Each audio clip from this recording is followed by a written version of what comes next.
before. He got a PFL Europe qualifier finish last time out. I'm excited to see that. And a lot of the folks on the Berlin streets have been talking about Connor Hughes, Dylan Tuke as the fight to watch on this card.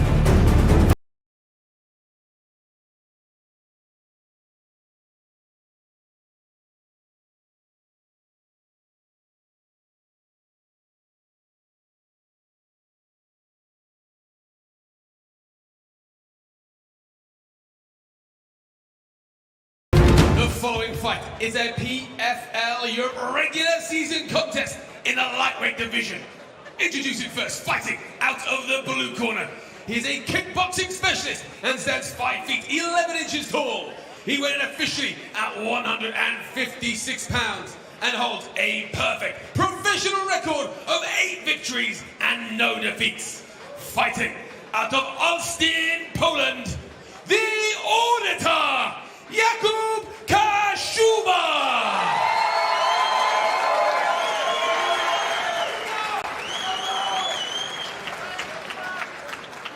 And his opponent, fighting out of the red corner. He is a wrestling and BJJ specialist and stands 5 feet 7 inches tall. He weighed in officially at 155 pounds. In 12 professional contests, has earned a record of 10 wins and 2 losses. Fighting out of Turin, Italy, 𝗟𝗘𝗥𝗢𝗣𝗘.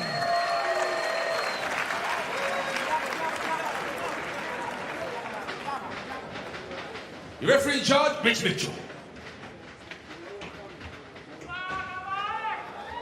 Rich Mitchell will oversee the action. 𝗟𝗘𝗥𝗢𝗣𝗘 in the green, Jakub Kaszuba in the gray.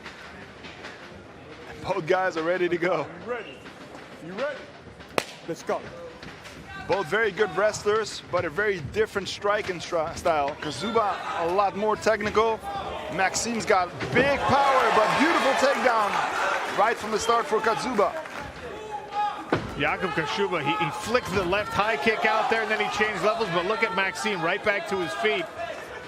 Yeah, beautiful job using the underhook, get back to his knees. But Kaszuba again, who's pressing the action, looking for the takedown. As I said, there's a real intensity about 𝗟𝗘𝗥𝗢𝗣𝗘, and you could see. Oh, beautiful! Wow! You kidding me? Oh, wow. Sacrifice throw there from 𝗟𝗘𝗥𝗢𝗣𝗘, taking risks early. 𝗟𝗘𝗥𝗢𝗣𝗘 Airlines. Man, beautiful.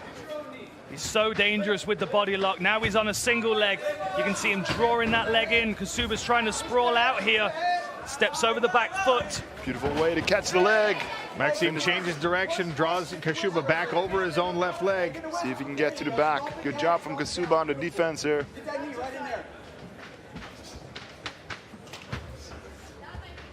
Just over a minute gone in this fight, and there's already been a lot of energy expended from both of these fighters. I feel like Maxime's going to pull out something else here. He's using that shin as a guard across the leg of Kaszuba right now, but that doesn't mean he can't turn it into a takedown.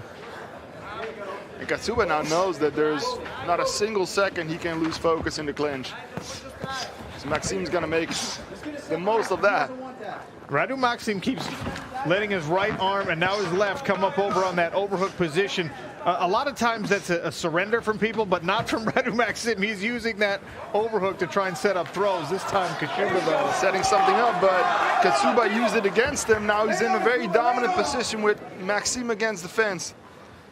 Lay it on, watch your left arm. I expect Maxime to use the fence in a moment to scramble back to his feet, but for Kaszuba in this position is going to be really difficult to budge. Hey, hip in strong, Watch that butterfly. There you go. Good job by Maxime, holding Kaszuba close to him. Kaszuba can't really explode this way. Kaszuba is a lot bigger, man. I wonder how much he weighs right now. He's a big lightweight. Not a comfortable position here for Maxime with his head crammed up against the fence like that. And now full mount. Wow.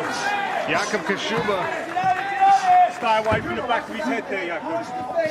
flattening 𝗟𝗘𝗥𝗢𝗣𝗘 out. I think Kaszuba is trying to move him away from the fence. I feel Maxime wants to use it. We're in naked choke position here for Kaszuba. He's almost losing Body lock, body triangle for Kaszuba. He's flattening Maxime out with it. That hurts. That was a thudding short punch from the side, and now he says, Get ready, Maxime. Got him behind the head. Grimacing and in trouble here. Switches to the short choke. and he's got it! Three finishes. Jakub Kaszuba stays undefeated.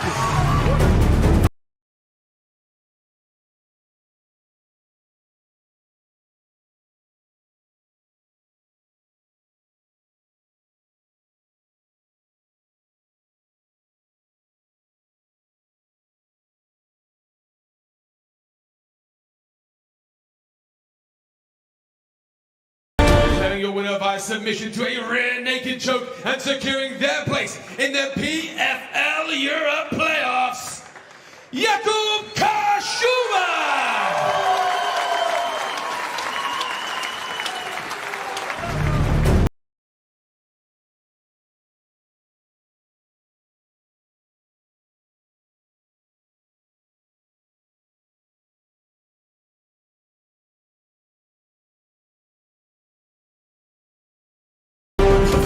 Fight takes place in the PFL Europe lightweight division. Introducing first, fighting out of the blue corner. He is an MMA specialist and stands 6 feet tall. He weighed in officially at 155 pounds and holds a professional record of 5 victories and 3 defeats. Fighting out of Bathgate, Scotland, Dylan the Nuke Tuke!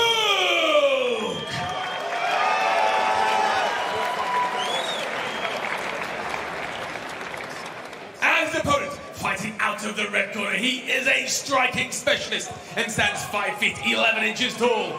He weighed in officially at 155.5 pounds and holds a perfect professional record of 7 wins and no losses.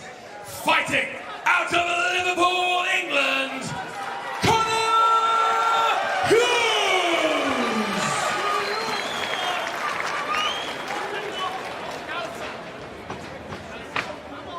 your referee judge, Thomas Bronner. 3 5-minute rounds with a trip to Paris on the line. Both of these men trying to keep the dream of the PFL European Championship and a $100,000 prize alive. Now the challenge early for Conor Hughes is to try and figure out this movement of Dylan Tuke.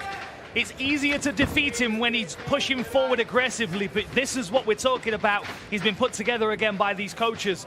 They've controlled him, they've pulled him out of that chaos a little bit so he can still be as effective, but not quite be as vulnerable. Southpaw stance and the unorthodox movement for Tuke in the gray. Hughes is in the green trunks. A lot of feints from Tuke so far. I like what Hughes is doing. He's not really biting. He's showing that side kick to Tuke.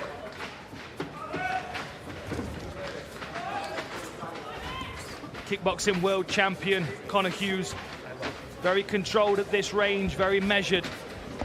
Lifelong mixed martial artist. Absolutely. As for his entire family. They put a gi on him when he was born. Is that right? I like that side kick. Yeah, that's cool. It's a great way to deal with those feints.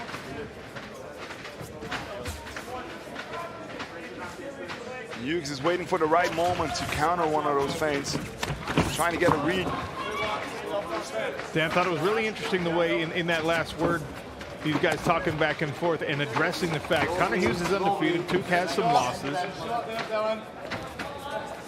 And the value of lessons learned in a loss. And also, you have to acknowledge that the level of competition that Dylan Tuke has lost to. I mean, Sadiq Yusuff is a very highly thought of fighter who's now in the UFC. He's just jumped at opportunities that have been put in front of him, whereas Conor Hughes, he came through a solid amateur career and learned some lessons there. He wasn't undefeated as an amateur, but when he turned professional, it was like, right, okay. And oh, that was a nice straight left from Dylan Tuke, lunged into range. Beautiful way to land that off all his movement. Finally paying off all those feints. I think Dylan Tuke's trying to play into some frustration here. He's trying to get Conor to lunge forward. Look, hands are down now. He's starting to walk. Not even looking at the opponent, just jogging around the outside of the cage here. And I think you're absolutely right, Dan Hardy, because this does frustrate a fighter who wants to be in the pocket and throwing.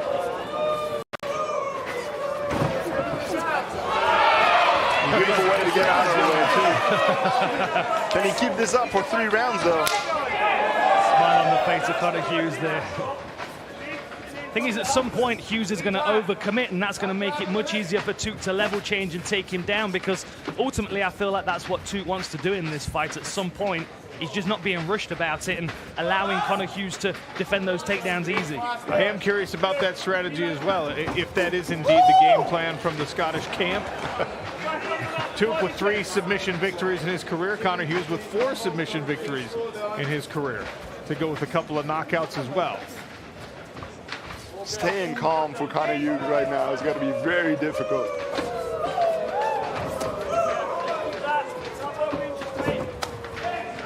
Conor's got to be aware of that left kick as well. He's going high and to the body with it. Very easy for something like that to sneak through the guard and do some damage, especially because the liver's open on that side. Story said.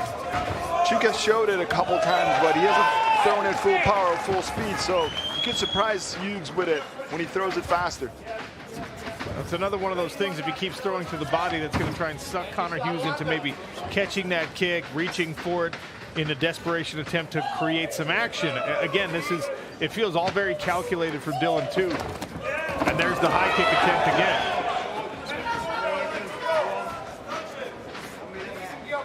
And Hughes is staying calm, but if he's doing this for 3 rounds, he's losing the fight. So at a certain point, he's got to step it up, and he's got to have to commit more to his strikes. That's exactly what the Nuke wants. Nicely tan snuck through there for Dylan Tuke, whose unorthodox movement has really dictated the way this fight is happening in round number 1. Oh, beautiful! And the left eye is immediately swelling up. Conor Hughes through the heel. Hook kick. Wow. And now they're talking back and forth.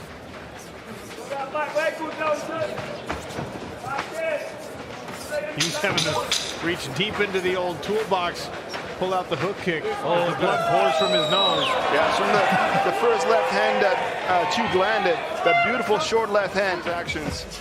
Out of danger. Here's the hook kick from Hughes. I love that kick. Beautiful.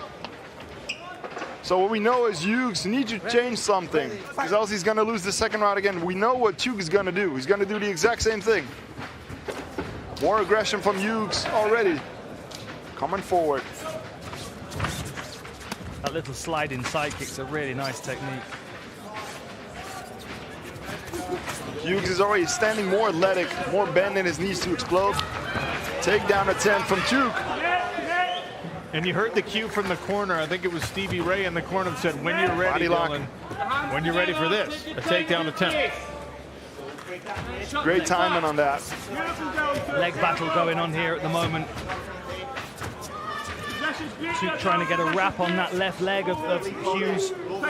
Hughes trying to keep it clear and trying to do something with those overhooks, even though that position's not ideal for him. Double underhooks for Dylan Tuke. What you do, everybody in the gym, let's go. Oh, beautiful knee there. Sent that knee right up over the shoulder of Conor Hughes. Very quick. Good separation here from Hughes. Over a minute gone in the second round. I think Tuke's very happy with how this fight's going so far. Go back under the gate, go back under the gun.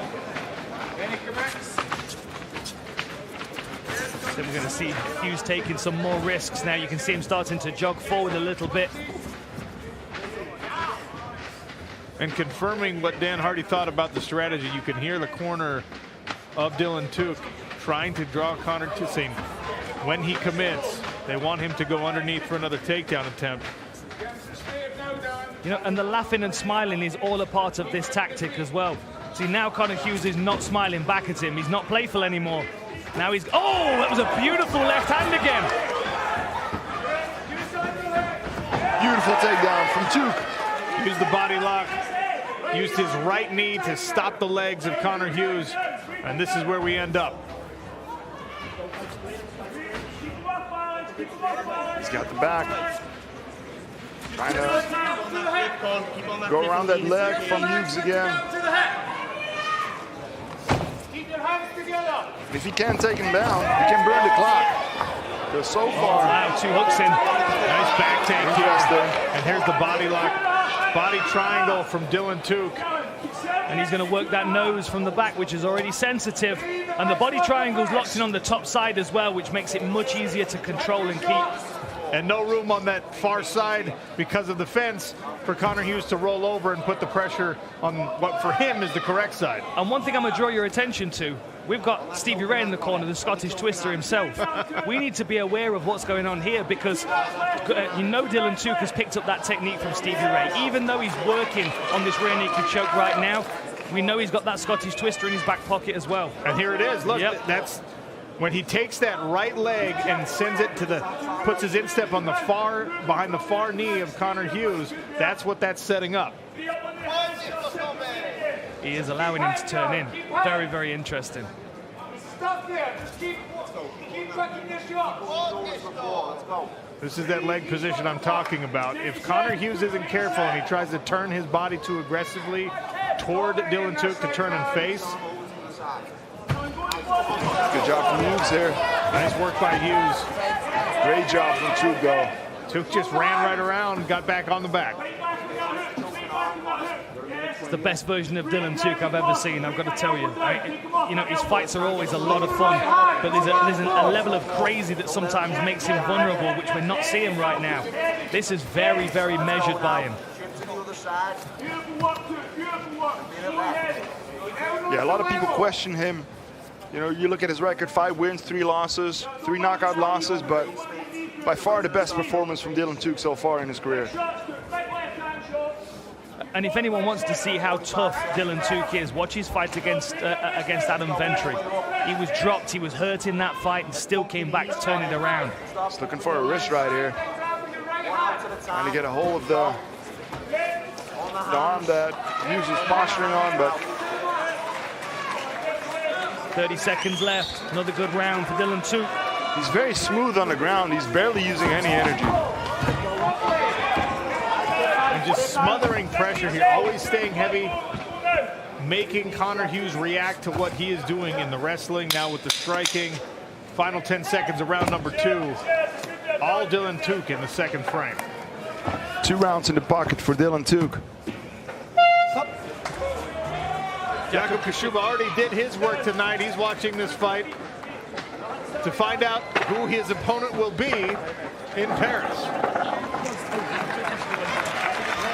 Little show of sportsmanship there. Connor Hughes in the green, Dylan Tuke in the gray. Third and final round. Talking to both of these guys, they're both aware that if they were in the same gym as training partners, they would be really, really good friends. But they keep this barrier up against one another. Now, you saw it just come down a second at the start of the third round there, that appreciation for one another. But then straight back to the game plan for Dylan Tuke. On his bike, moving laterally, stinging his opponent.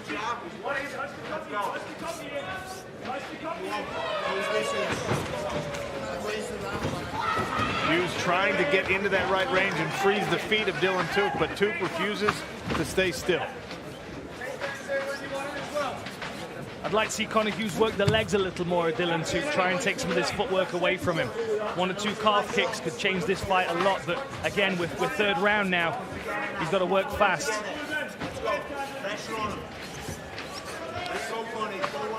Oh! Very fast with that left hand, Dylan Tuke. Beautiful bump off the rear foot just to fire him across the center line and throw that left hand out. And every time, sorry Dan, every time Connor Hughes plants his feet to try and turn on a powerful punch, Tuke just takes that as his cue to change levels, to grab a hold, and to create this exact situation right here. Great game planning, really fantastic work, doing their research, understanding how to get into the game of an undefeated fighter like Connor Hughes. This is the work of James Doolan and Stevie Ray in the corner. Beautiful takedown again from Dylan Tuke.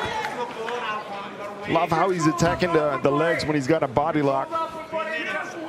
And you can see that the long limbs of Dylan Tuke allow him to do this very readily. Grab that body triangle, and that just saps your ability to breathe, defend yourself. You can stay here all Good day, job from Dylan Hughes Tuke. there. Hughes turning to the side where put that foot flat on the mat. There's Stevie Ray. There we go. Stay on the choke and arm part. And you guys know what it's like. He's got it.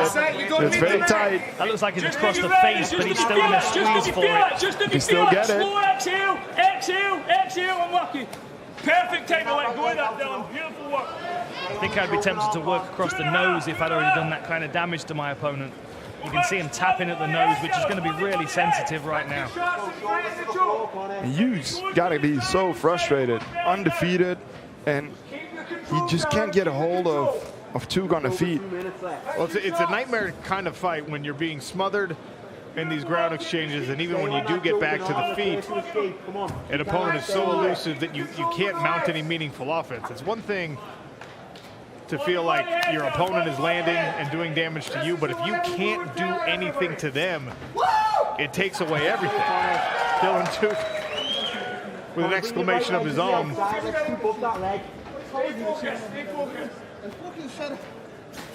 He's having a good time in there. Let's go, we've got a minute 30 left. He's telling him you just wouldn't listen. The referee admonishing Tuke for some colorful language there. Yes.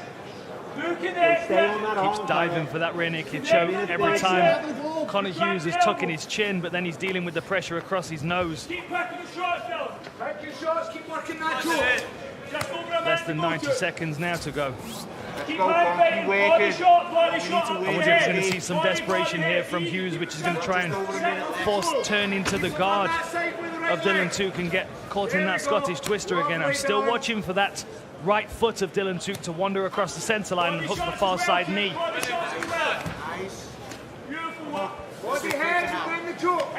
Be interested to know what Jakub Kaszuba's making of this performance.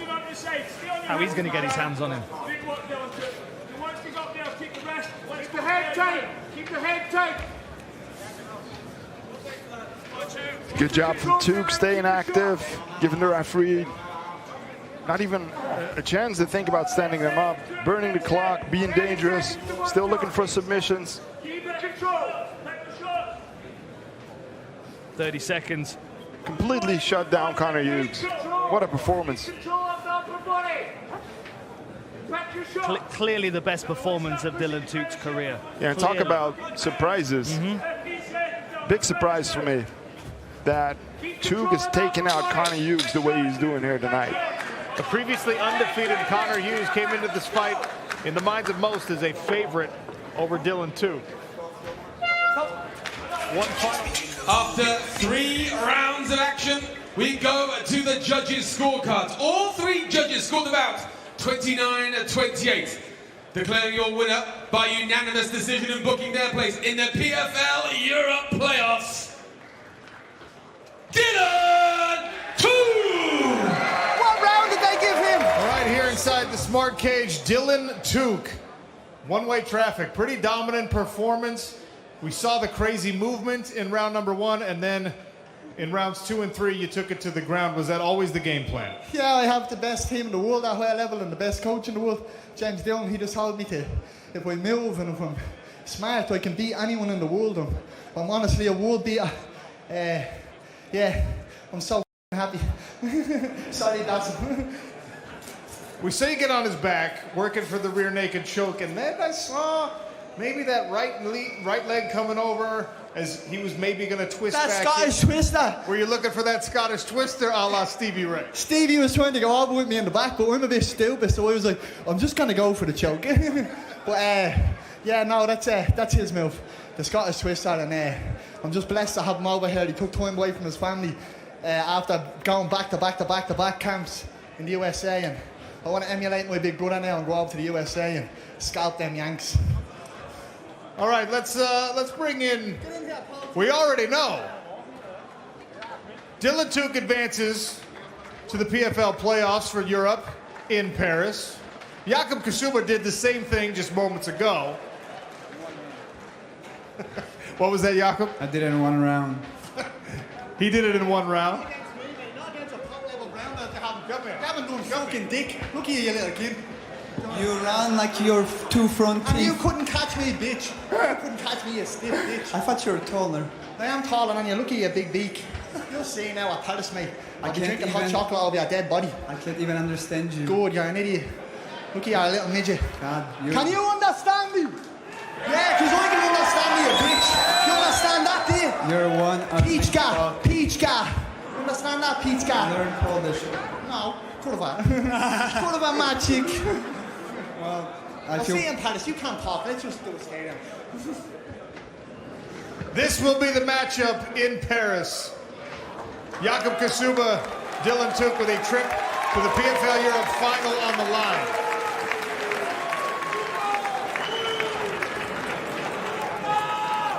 Well done, fellas.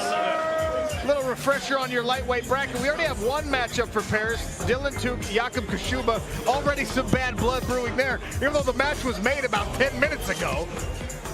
And we'll see in this fight and later tonight who's on the other side of our lightweight bracket. Here's our tail of the tape. 𝗟𝗘𝗥𝗢𝗣𝗘, 36 years of age. Alex 𝗟𝗘𝗏 is 11 years younger. 𝗟𝗏 is an inch taller and has a significant 7-inch reach advantage on the arms. Only a half-inch difference on the legs. 𝗟𝗘𝗥𝗢𝗣𝗘 also missed weight. He'll be penalized on the judges' scorecards if it gets that far. Andy Shepard, to you. The following fight is a PFL Europe regular season contest in the lightweight division. Introducing first, fighting out of the blue corner. He is a striking specialist and stands 5 feet 10 inches tall. He weighed in officially at 159.1 pounds. In 21 professional fights, has built a record of 16 wins, 4 losses, and 1 no contest. Fighting out of Gran Canaria, Spain, 𝗟𝗘𝗥𝗢𝗣𝗘 Tuke!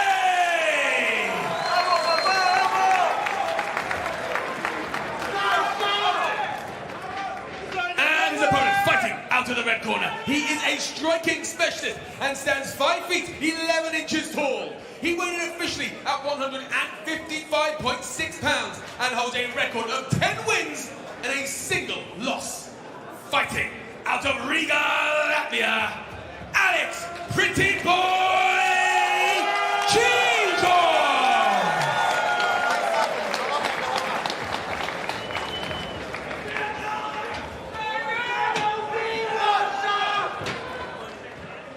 The referee in charge, Rich Mitchell. Rich Mitchell to oversee the action. 𝗟𝗏𝗏 in the green trunks, 𝗟𝗘𝗥𝗢𝗣𝗘 in the gray. Okay, you ready? You ready? Let's go. And we just saw Lewis McGrillen, but good.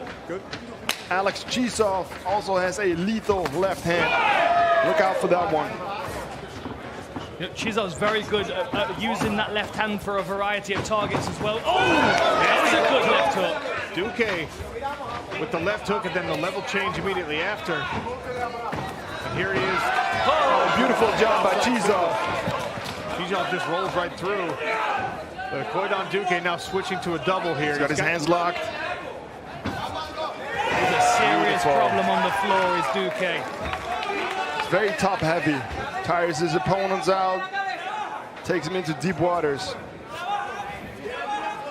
This is really where we get to see 𝗟𝗏𝗏's defensive ground game here. We saw him dominating his PFL debut, striking and grappling, but now he's on the back foot here, trying to use that butterfly hook, but a Brazilian Jiu-Jitsu black belt on top of him. He's going to know what's coming. He wants to move his hips towards the cage, but Tuke is controlling his hips. Good job here from 𝗟𝗏𝗏. Sit up and looking for the back from Tuke. Wow. It's like he's reinventing Jiu-Jitsu in front of us right now. What's going on here? He sat up, he elevated his head using the cage and is able to get himself out of a little bit of trouble, go on the attack here. Tuke now trying to settle into more of a side control position. This is the danger zone. This is where Tuke wants to be. He wants to climb the back of 𝗟𝗏𝗏 and search for that neck. He's got his leg wrapped up. Good job from 𝗟𝗏𝗏 to get on top. Leg attack. Beautiful. Scramble. Tuke staying on top of the scramble here. 𝗟𝗨𝗥𝗢𝗣𝗘 continuing to try and work himself back to his feet. 𝗟𝗨𝗥𝗢𝗣𝗘 is doing a good job, but Tuke is not only a black belt, but physically very strong for this division as well. So it's a nightmare to get this man off of you on the ground. A little too hungry there, though, maybe, to jump on the back, but still got it. These guys are relatively dry as well, which is going to create some friction in these scrambles, make it easier for Tuke to slow 𝗟𝗨𝗥𝗢𝗣𝗑 down. He's got both hooks in there. What's the back of the head there?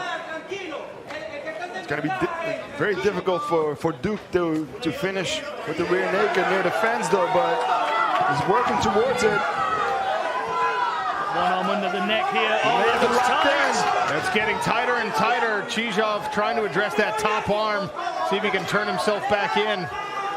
He may have it here. He's very deep. Now that's way under the neck. 2 minutes left to work here. It's going to be difficult on Tuke. It's going to be very difficult to finish because he wants to stretch himself out, but the fence is in his back.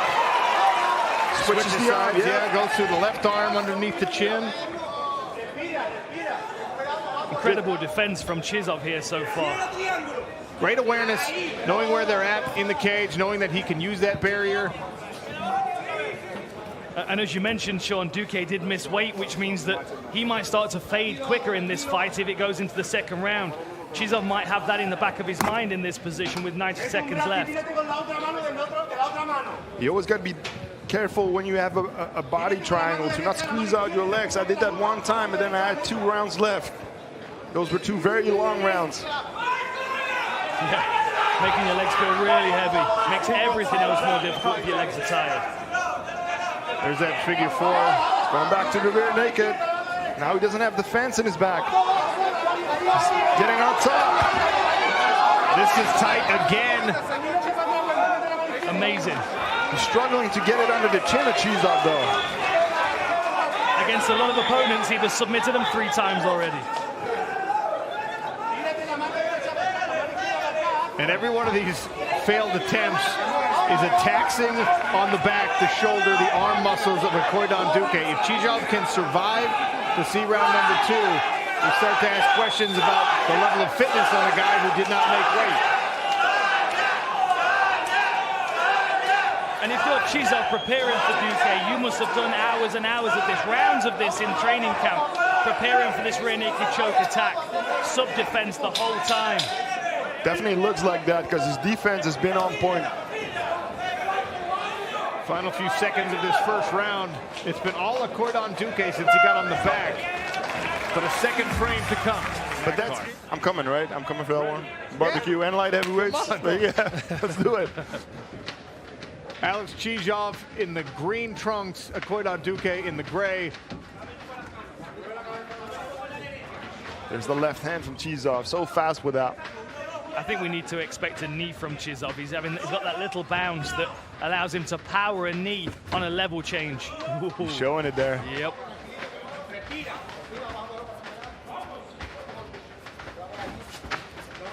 Tuke is very patient, though, in all of his fights. When you watch him, he's really waiting for the right time. He's not taking any risks to run into a knee or whatever, waiting for the right time to take that, to get the takedown and then stay on top again and look for the submission.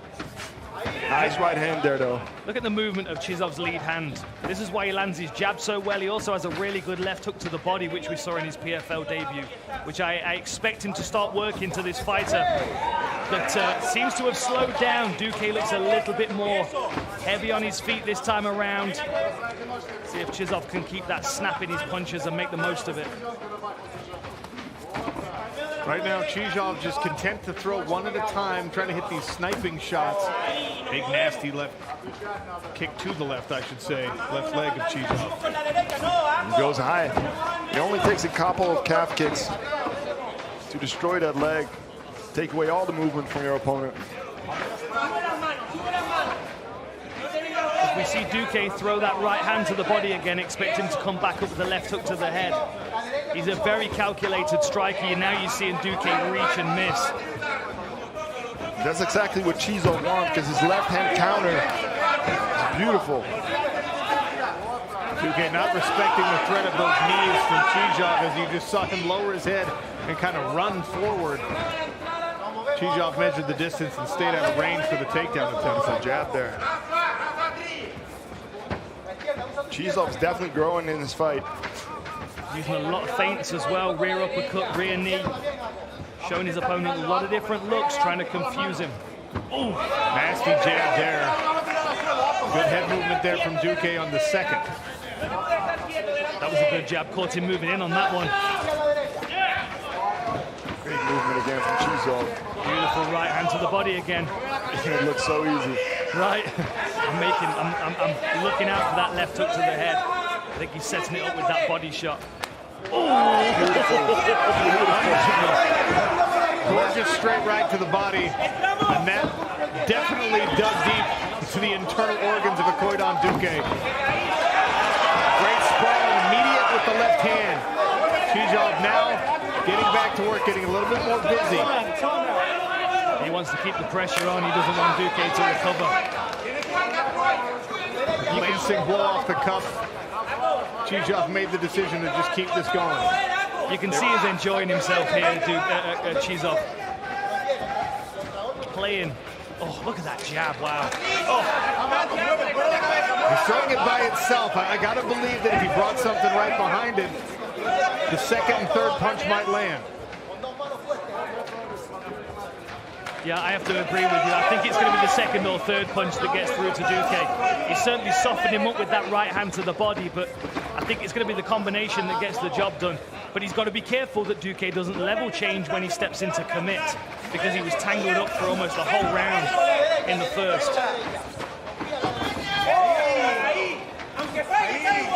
Another good jab. He's catching him coming in with that jab, and it turns it into a power punch. The left hook glanced off the top of the head of 𝗘𝗨𝗥𝗢𝗣𝗘, who's now in desperation mode, trying to get this fight to the ground in the final minute of the round. Distance control from 𝗘𝗨𝗥 is a beautiful thing to see. There goes the left. Tuke is on skates. 𝗘𝗨𝗥 is unloading.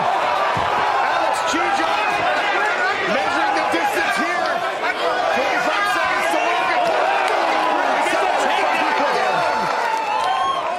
Potentially saving himself in this fight. He was in serious trouble. You can take away potentially, because that finish is right there. Yeah, absolutely. The timing from Tuke, though, that's what he does in all his fights. You wait for the right moment. 20 seconds to work. You've got to think 𝗘𝗨𝗥's going to feel confident that he's won this round if he just gets to the end and starts the third even stronger. Yeah, there's not enough control time for Tuke to win this round. And, you know, again, he loses a point because he missed weight. So 𝗘𝗨𝗥 is ahead right now. Good point. Round two in the favor of 𝗘𝗨𝗥. So 𝗘𝗨𝗥𝗢𝗣𝗘 probably going to need a finish here if he wants to guarantee himself a win. Two great leg kicks for Tuke to start the round. I think that's definitely something his corner told him. Because 𝗘𝗨𝗥 is standing on that front leg, and it's available to be kicked. I feel like 𝗘𝗨𝗥's starting to wait on that knee again. He tried the uppercut on that takedown and landed cleanly, which is why, oh, there it is again. That's why Tuke was able to finish the takedown, but 𝗘𝗨𝗥 keeps bouncing, lowering his level. I expect that rear knee to come through at any moment.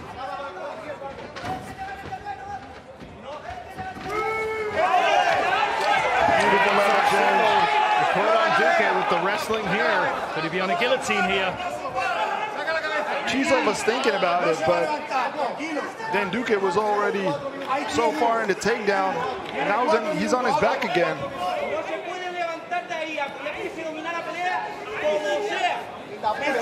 Going for an arm triangle here.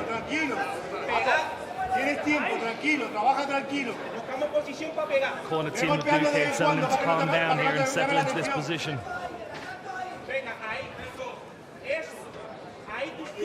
Dan Hardy been brushing up on his Spanish, obviously, because they are cornering him in Spanish. I didn't notice that until afterwards, I'll be honest.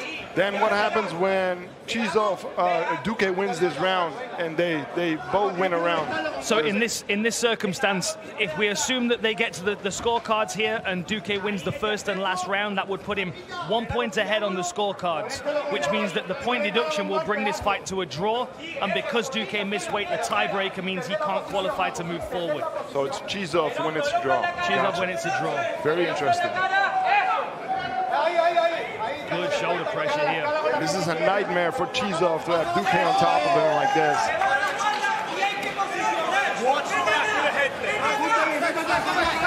Good job to control the wrist, but Tuke's got the back. Nice job. So good at tangling his opponents up and just dragging them back down to the mat anyhow, because he's confident in any of these positions. Trying to scoot his hips out. Tuke getting back on top. Čižov is able to get to him. Oh, beautiful job by Tuke. Tuke just bowls him back over. And these are the moments where people missing weight seems to have an advantage in these fights. You've got to think, you know, Tuke was a couple of 3 pounds overweight. We've got to acknowledge and balance that advantage when it comes to fight time.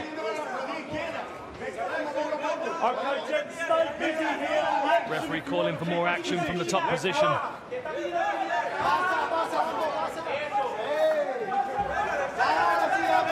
Moving the side control here. It's interesting though, because the only thing Čižov needs to do is survive this round, then he wins the fight and he moves on into the semis.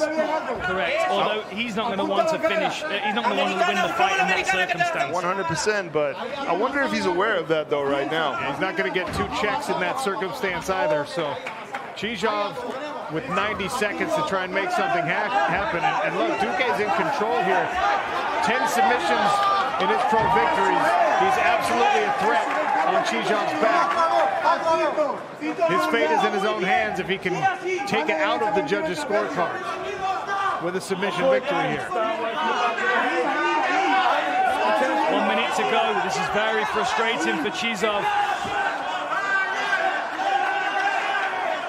I also wonder if Tuke is aware that he needs to finish the fight to continue in the bracket.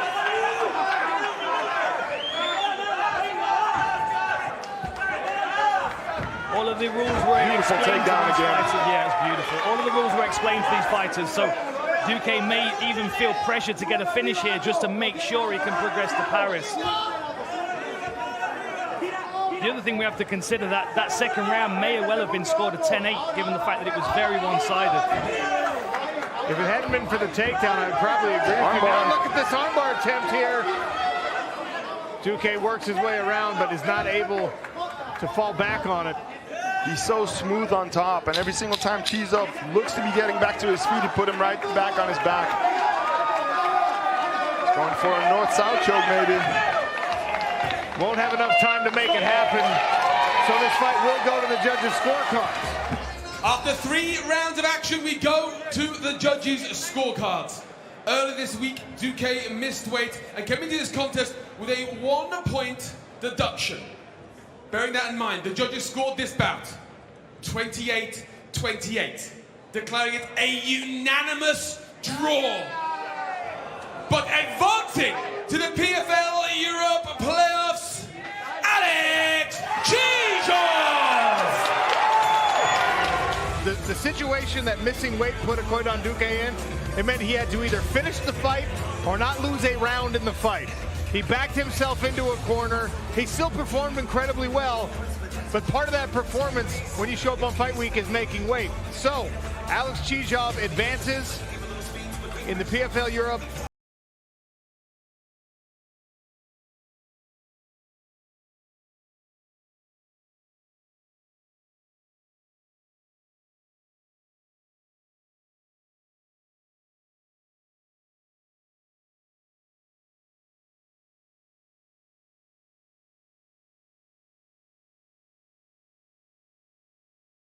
The following fight is a PFL Europe lightweight contest Introducing first, fighting out of the blue corner. He is a kickboxing specialist and stands 5 feet 11 inches tall. He weighed in officially at 155.9 pounds and has a professional record of 6 wins and 2 losses.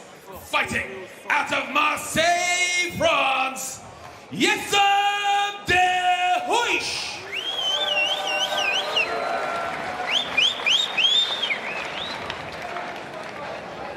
And his opponent, fighting out of the red corner, he's an MMA specialist and stands 6 feet tall.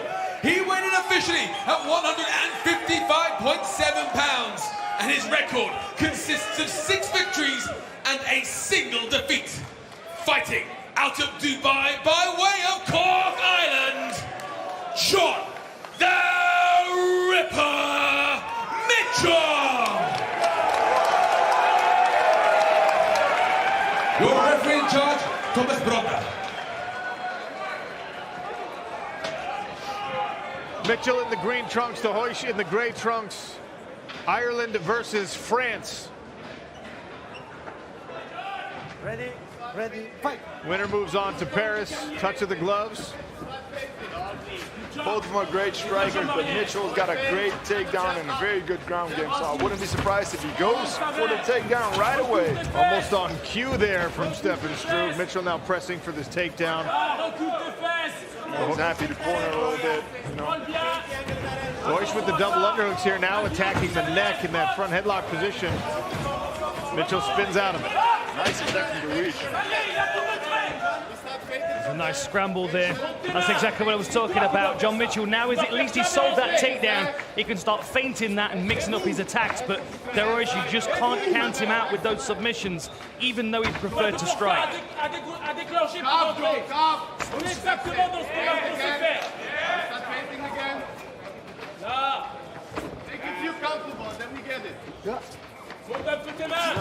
Another takedown attempt here from Mitchell.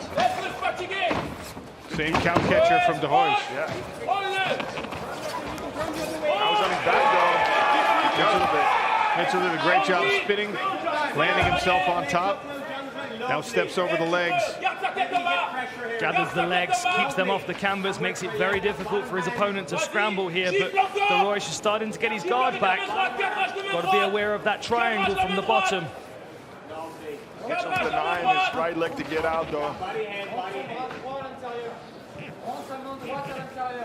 Full guard for 𝗟𝗏𝗥𝗢𝗣𝗑. Also has an overhook as well over the right arm of John Mitchell here.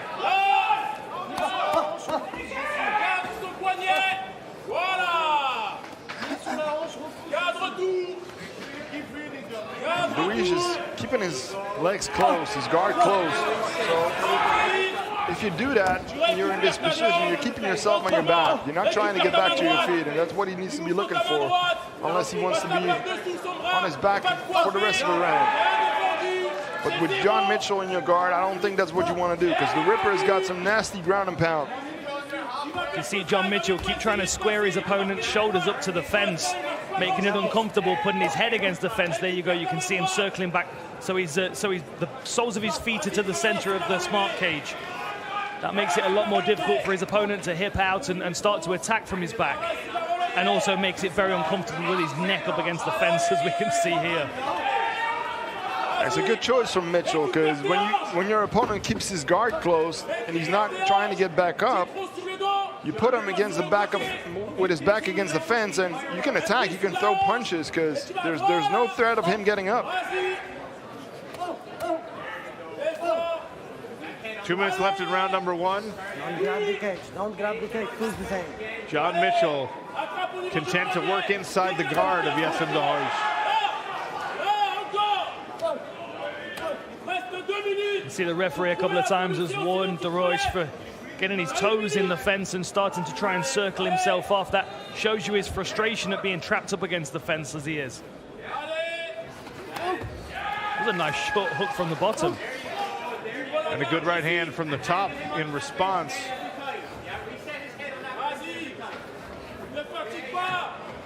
𝗟𝗏𝗥𝗢𝗣𝗑 trying to keep himself away from the fence here. That was a nice combination. Yeah. Short shots, a left and a right from the top position there.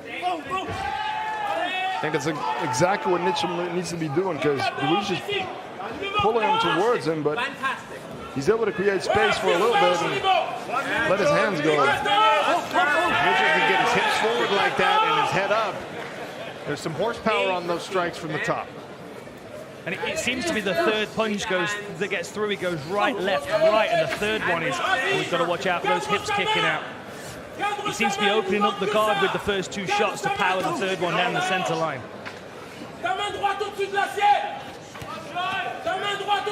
You don't see those kicks a lot anymore, those kidney kicks, Gracie kicks. People underestimate how painful they can be. But again, they also keep you on your back, where you don't really want to be, especially when you're 𝗘𝗨𝗥𝗢𝗣 with the striking resume he has. Main droite, cadrage. Pied sur la hanche. Me manque le pied sur la hanche. Mets-toi sur le côté comme il faut. He's doing a good job not taking too much damage, though. Keeping Mitchell close to him. Mitchell's able to explode now and then, but he hasn't really done any big damage. A workman-like round for 𝗘𝗨𝗥𝗢𝗣 Mitchell there, making sure he's got that first round in the bag, dominating from top position. Round two of a possible three. John Mitchell in the green trunks, 𝗟𝗘𝗔𝗚𝗨𝗘 in the gray.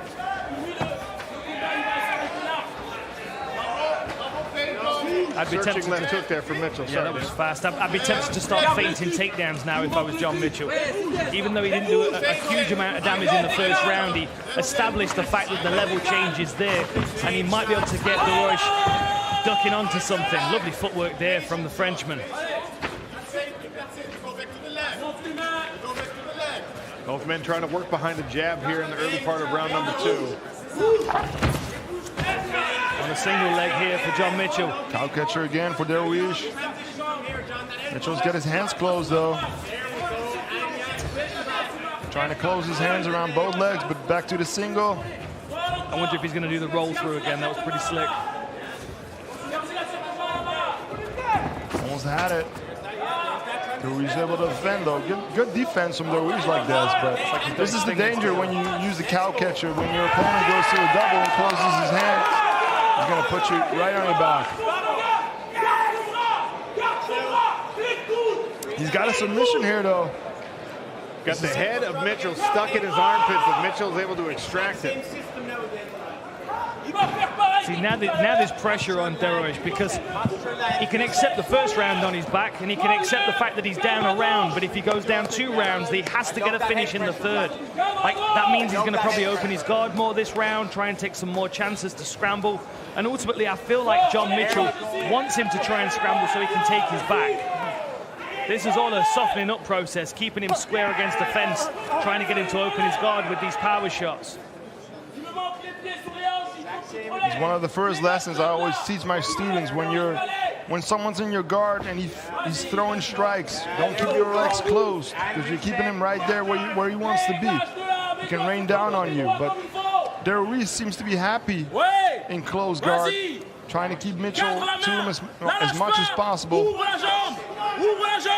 But he's definitely losing the rounds like this. Well, this is where Stefan Struve was a surprise for his opponents, because they always try and take him down to get around his reach, and then he starts subbing them from his back. Right? You were always active off your back up against the fence. Yeah, that's definitely, like I always fought guys who were more athletic, stronger than me, so I had to find a way. When we are thrown in a gym with big heavyweights when you're 16 years old, you'll find a way. Well, you did. Most people wouldn't, though, Stefan. Let me assure you of that. I was very persistent. I would find a way. Beautiful sweep there, yeah. Great job from 𝗘𝗨𝗥𝗢𝗣𝗑. And now we get back to Struve. Beautiful job. Okay, back to his feet. Yes, in the race with a really excellent sweep. Uses that scramble as an opportunity to get back to where he's more comfortable. Wings an overhand right. Just under 2 minutes to work now.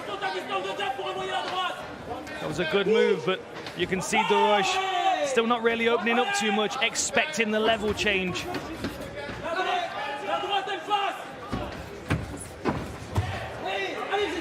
Mitchell's trying to disguise all these takedown attempts behind the strike, doing a good job of it.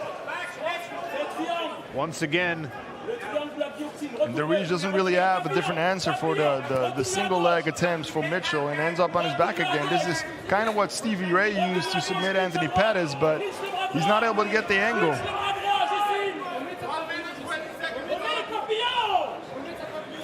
Heading towards the last minute of the second round, you've got to feel like John Mitchell is up 2 rounds on the scorecards at the end of the second. Yeah, 100%. So I definitely want to see more urgency from 𝗘𝗨𝗥𝗢𝗣𝗘. Try to go back to those butterfly hooks. Try to go back for the sweep. But every single time he moves his hips, it's Mitchell who moves with him. This is an old school Matt Hughes style of MMA. I like what he did there. He used grapevines to get Mitchell his legs backwards and create space for those butterflies, but he's not able to get it this time.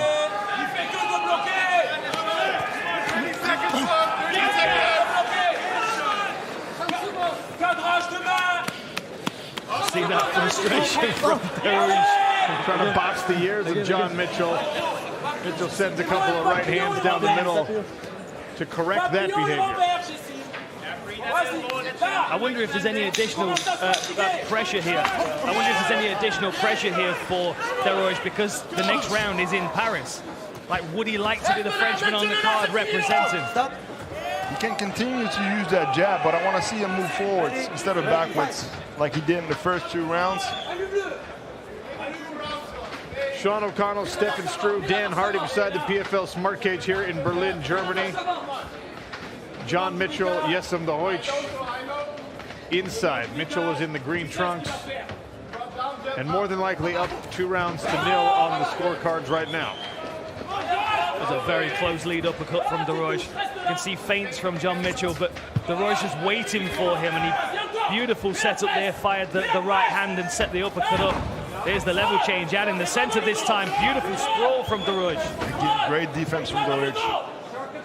He's got a front headlock. Let's see if he's going to attack well. Takes the back with it. Nice job. Nice roll from Mitchell, though. He's going to end up on top. Important scramble here. Mitchell gets a hold of the leg, but 𝗘𝗨𝗥𝗢𝗏 is gone. Nice job. Small victory there for 𝗟𝗚𝗏, who in those situations in both rounds 1 and 2 ended up on his back. The difference of trying to take your opponent down out in the center compared to up against the fence. See, 𝗘𝗨𝗥𝗢𝗏, he likes to fight off the fence, which makes it easier to put him in these positions. As you said, Stefan, it would be better for him to push forward and try and hold the center, if nothing else, but to make the takedowns more difficult for Mitchell. Nice switch there attempt.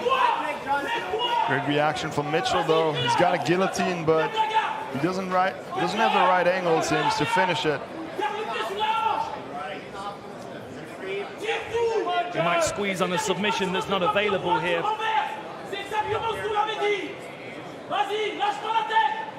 I don't think Mitchell minds this position right now. He's burning the clock. He knows he's got 2 rounds in the bucket. Beautiful sweep again from 𝗘𝗨𝗥𝗢𝗏 there. Mitchell kicks back over and winds up inside control. Let's see if he goes for it. Pops his head out. John Mitchell inside control, I believe, for the first time in this fight, correct? Yeah, he's just been in the guard of 𝗘𝗨𝗥𝗢𝗏 so far. So let's see if he's going to take any risk or if he's comfortable sitting out the round, because he knows he won the first 2. He's going to try and get his leg free from this half guard and try and either take mount or force 𝗘𝗨𝗥𝗢𝗏 to turn his back with that shoulder pressure. And then that right leg becomes the first hook of the rear naked choke position. Trying to get a reaction from 𝗘𝗨𝗥𝗢𝗏 with the shoulder pressure, but 𝗘𝗨𝗥𝗢𝗏's got a butterfly again, but chooses full guard over that.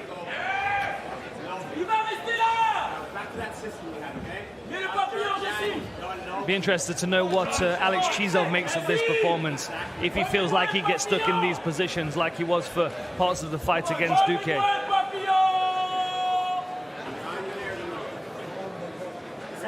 Under half a round to go now. I think the referee's going to start calling for some action soon here. The corner from 𝗘𝗨𝗥𝗢𝗏 is changing their tone.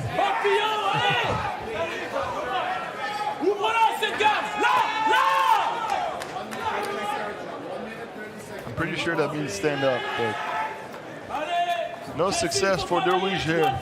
90 seconds left in the third and final round of this lightweight regular season contest. Back to the Winner moves on to butterflies. Paris. Nice work with the legs of Mitchell to nullify those butterfly hooks. Back in the open guard now of 𝗘𝗨𝗥𝗢𝗣𝗘, trying to land some shots. 1 minute to go, just over. 𝗘𝗨𝗥𝗢𝗣𝗘 is very active off of his back, but it's not going to win you the fight. Trying to create space.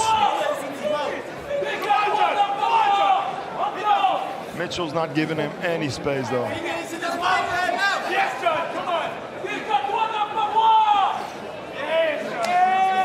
45 seconds remain in the third round. 𝗘𝗨𝗥𝗢𝗣𝗘 needs to finish. Mitchell knows he's got this fight in the pocket if it stays here. Short 3 shots again from the guard. John Mitchell in the last 30 seconds trying to put a stamp on this round. Got a smile on his face as he's taking these shots from guard bottom. There's 𝗟𝗥𝗢𝗣𝗍𝗏. Nice right hand snuck through there. That was nice. John Mitchell. Little exclamation point in the later part of this fight. Good hammer fist. Yes. Powerful hammer fist. And 𝗘𝗨𝗥𝗢𝗣𝗘 is laughing at him, but you can laugh all you want. He just lost the fight. Mitchell swings away to the final bell. After 3 rounds of action, we go to the judges' scorecards. All 3 judges scored this bout 30-27 for your winner by unanimous decision and clinching their place in the PFL Europe playoffs, John Mitchell.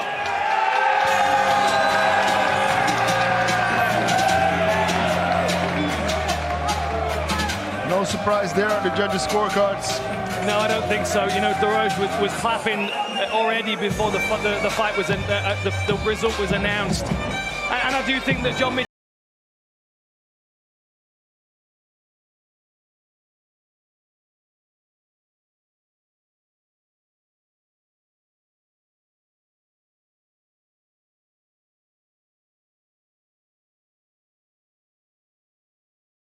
The Ripper Mitchell, dominant performance, one-way traffic, right on top, in control in every round. I saw the look on your face coming out of the corner, though, at the end of that fight. You didn't look overly satisfied. What are you thinking?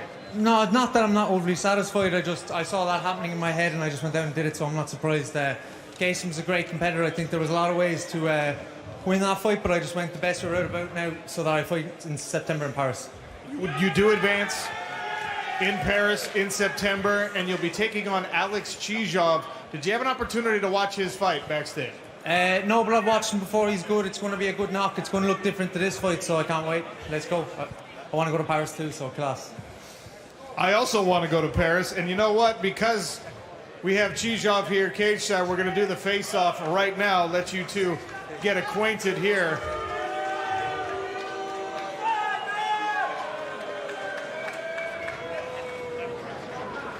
So a lightweight semifinal, 𝗟𝗥𝗢𝗍𝗏, John Mitchell in Paris. Yalla, let's go. Dubai, brother. Let's go. Yeah, let's go, bro. Yeah, 100 days. Congrats, bro. Congrats. Respect. We'll see you in September, bro. The lightweight bracket is set. 𝗍𝗏 Mitchell on top, Tuke, Jakub Kaszuba on the bottom half of that bracket. We could be on our way to an all-Irish final. Where's the final? I think it's Dublin. Oh, okay. I think that'll go down quite well, don't you? Okay, that'd be interesting. But of course, 𝗍𝗏 and Kaszuba will both have other designs in Paris September 30th. Tail the tape for our first semifinal of the night. John Mitchell 28, 𝗘𝗨𝗥𝗢𝗣𝗘 is 25. Mitchell, the taller fighter, only 1 inch taller though. You can see the arm reach measurement is the same. Slight advantage for 𝗍𝗨𝗥𝗢𝗣𝗘 on the legs. The following contest is a PFL Europe semi-final matchup. The winner will advance to December's championship with a title and $100,000 is at stake. Introducing first, fighting out of the blue corner. He is a kickboxing specialist and stands 5 feet 11 inches tall. He weighed in officially at 156 pounds, and in his 9-fight career has earned a record of 6 wins and 3 losses. Fighting out of Marseille, France, 𝗟𝗘𝗥𝗢𝗣𝗘'𝗦.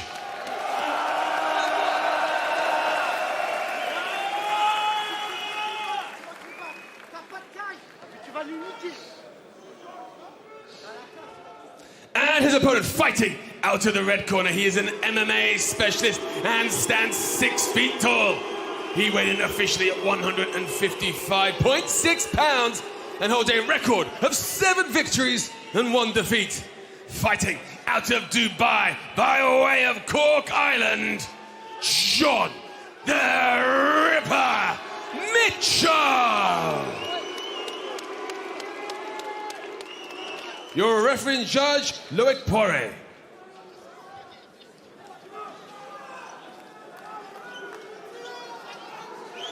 John Mitchell in the green trunks, 𝗟𝗘𝗥𝗢𝗣𝗘 in the gray. Winner advances to the 155-pound championship in Dublin. And 𝗟𝗨𝗥𝗢𝗣 sprints across to try the flying knee. Defends the first takedown. Great defense, but he needs to circle away from the cage. Else Mitchell is going to be able to complete it anyway. You know what he's done here? Very clever. He's triggered Mitchell to wrestle very, very quickly. If he can defend this first takedown, that is a big confidence booster for him. Good head position here and underhooks. Beautiful knee as well. Can he take the back? Oh, John Mitchell might have finished that takedown. Got his hips on the ground. Good work by Mitchell there. 𝗟𝗨𝗥𝗢𝗣𝗑 not conceding just yet. Got that leg, that arm locked up with his legs. Nasty hammer fist. This is a strange position. He's kind of on his back, but John Mitchell, if he can get his right arm clear here, he's going to take top position side control. 𝗟𝗘𝗥𝗢𝗣𝗑, though, doing a good job controlling that far wrist, the left wrist of John Mitchell. Look at this wrist control here. This is what's keeping him safe. If that's what's keeping him on John Mitchell's back, look how he's bailed out of that position there. Beautiful work. Nice sit out there. He needs to circle Mitchell around the back here and get his hooks in. He's got to be able to take control of the hips of John Mitchell. You can see it's kind of wild in this scramble now, but the wrist control is everything. You can see it right now. That wrist control is everything. Now it's slowed down a bit. See, John Mitchell's freed it. 𝗟𝗨𝗥𝗢𝗣𝗑 just passed it back with his other. He took his far hand, grabbed it again. He knows what advantage that thing is for him right now, keeping John Mitchell from stepping around to a controlled position and completing a takedown. He's also burning out his arm, though, and he's not able to move away from Mitchell, holding on to this at the same time, but he chooses it for defense, and now he tries Kimura, nice setup. You hear him grunting, trying to maximize the effort and really wrench that thing on the wrong angle, though. Now Mitchell has it, his own arm trapped between the legs, safe. One thing to keep in mind here is if Mitchell starts to get his head and his other arm inside, 𝗟𝗏𝗥𝗢𝗣𝗑 can continue to try and take his back. Still going for that Kimura on the bottom. Spending a lot of energy here. He's got the wrist control, but doesn't have the right grip. At this point, John Mitchell probably just wants his own left arm back. And he's got it. This is a very familiar situation from the first fight. I want to see Mitchell posture up and create openings for himself. Like this. It's exactly what I want to see. So that 𝗟𝗏𝗥𝗢𝗣𝗑 has to react and has to move away from that. Mitchell now passes into a half guard. Throws the instep in on that leg. Yeah, good job there. Good work prying that half guard open. Now he looks like he's in a position where he can take 𝗟𝗏𝗥𝗢𝗣𝗑's back. Oh! Nasty left hand offered through the armpit. 𝗟𝗏𝗥𝗢𝗣𝗑 needs to use the defense and get up, trying, but good job from Mitchell, making 𝗟𝗏𝗥𝗢𝗣𝗑 lean forward, put all the weight on his arms, burn him out. It's a tough first round for the Frenchman, but you've got to admire his determination to keep this fight moving. Definitely learned something from that last bout. Back to his feet here. Oh, mat return. Mitchell. Beautiful job. Debout! Debout, tu vois, il essaye de lui mettre le dos. Il fait pas de sol avec toi. Il veut juste marquer des petits points de merde. Lève-toi! Retourne ça! Back into the guard goes John Mitchell. Chain wrestling from the Irishman. And we saw 𝗟𝗏𝗥𝗢𝗣 do this a lot in the first fight as well. He's fine. He's okay with being on his back, but he lost the first fight doing this too many times. He has to move. He needs to try to get away, get to his knees. Good strikes there from Mitchell. Mitchell's definitely more aggressive in these positions than in the first fight. See 𝗟𝗏𝗥𝗢𝗣 constantly trying to turn himself off the fence, and John Mitchell doing a really good job of squaring him back up against it. You can see how cramped his head is in this position when he's square against the fence. Very difficult to do anything offensively or defensively when you have that kind of posture. Yeah, and you're constantly spending energy in that position because Mitchell can posture up and throw strikes at any moment. And now he's talking to his opponent. Not sure if Mitchell understands what he's saying, though. He might be talking to his own corner, who's been making impassioned pleas from only a few feet away. Yeah, I'm pretty sure he hears his own corner because more passionate than his corner. 𝗟𝗏𝗥𝗢𝗣 does a good job at moving his hips away, but he keeps grabbing a hold of Mitchell and he keeps him close to him that way. So Mitchell gets to complete his takedowns like that anyway. High kick to start things from Mitchell. Sweeps past the chin of 𝗟𝗏𝗥𝗢𝗣, who now beckons the Irishman forward. I like this energy from 𝗟𝗏𝗥𝗢𝗣. This is a much better version of 𝗟𝗏𝗥𝗢𝗣. I almost don't even care how the fight ends. I just love this attitude that he's bringing. Oh, beautiful timing on that takedown. Wow. Massive overhand, and Mitchell timed the takedown perfectly. Right back into the guard of 𝗟𝗏𝗥𝗢𝗣𝗢𝗏.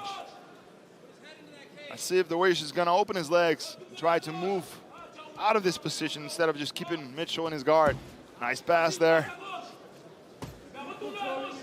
This is where 𝗟𝗏𝗥𝗢𝗣 needs to get onto his side and dig that left arm in, dig that underhook in. Start using this half guard position offensively, trying to get sweeps to the top position. 𝗟𝗏𝗥𝗢𝗣 is trying to get a hold of that wrist and then turn his hips to the mat and stand up, but Mitchell's not giving him that wrist.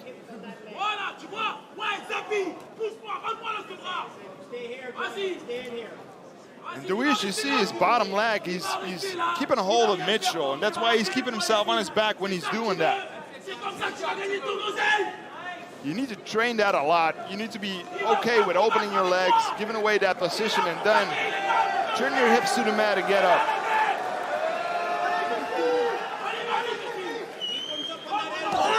That was a good shot. Heavy shot by Mitchell there. Mitchell learning something from that first fight. He's been very selective with the strikes from the top position. Not throwing a ton of volume. Oh, nice bendy roll there. Beautiful Great roll job. by 𝗟𝗏𝗥𝗢𝗣𝗢𝗏. Gets the smile out of Mitchell. Got caught slipping with that one. He's got to be careful not overextending and giving Mitchell easy takedowns here. Nice knee to the body. Right there to the midsection. Good movement there from 𝗟𝗏𝗥𝗢𝗣𝗢𝗏. 𝗟𝗏𝗥𝗢𝗣𝗢𝗏 having a good time here. Nothing to lose, everything to gain. Beautiful head movement and a sprawl. Can he get off the fence here? Working for a switch. Mitchell grabs a hold of the legs. Can he close his hands and complete the takedown? There it is. Beautiful job.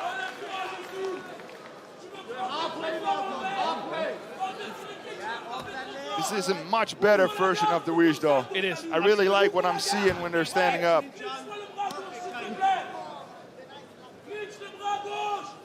Halfway through round number 2, John Mitchell on top of and in control of 𝗟𝗏𝗥𝗢𝗣𝗢𝗢. Saw this in the first round. I love the sound effects from 𝗟𝗏𝗥𝗢𝗣𝗢𝗢. You really feel like he's making every effort that he's got. He's really fighting. He's got really good butterfly sweeps as well, as we saw in the first fight. Hasn't tried those yet. Really struggling to get space from the fence, which is causing most of the problem here in this position. If I was in his corner, I'd be telling him to accept the half guard and start using it to wrestle up. He wants to straighten his legs now. Here he goes. Oh. Here we go again. Good base from Mitchell. Yeah, very good heavy counter. hips. Now Mitchell has inserted himself between 𝗘𝗨𝗥𝗢𝗣 and the cage. So look at this position you can see, oh, it's just changed position. So Mitchell's got a good wrap around this side here. He's also over this leg, so he's moving around constantly to this side, forcing 𝗘𝗨𝗥𝗢𝗣 to try and control him. Beautiful thigh pry you can see on the inside here. What that's doing is it's keeping the legs of 𝗘𝗨𝗥𝗢𝗣 open, which is allowing John Mitchell to start trying to scoot around to this side, forcing 𝗘𝗨𝗥𝗢𝗣 to scramble. 𝗘𝗨𝗥𝗢𝗣 is going to try and get his back to the fence here to start working up, and that's the opportunity for John Mitchell to try and take his back. He's trying to encourage his opponent to scramble by giving him a bit of space. Good job by 𝗘𝗨𝗥𝗢𝗣𝗣 here. Nice job to get his knees to the mat. Now he can use the fence to get up. Here he goes. Back to his feet. Yes, in 𝗘𝗨𝗥𝗢𝗣𝗣. Another. Nice. Beautiful. Oh, he's got the arm of Mitchell trapped. Oh, he's on the back. Wow. He had to get to his knees. Chose to stay on his back.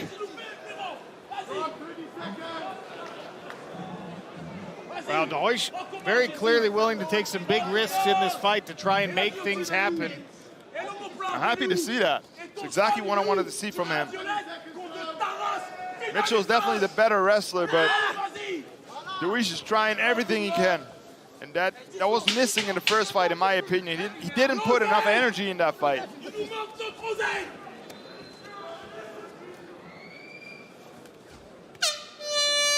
Determination to finish, to do damage.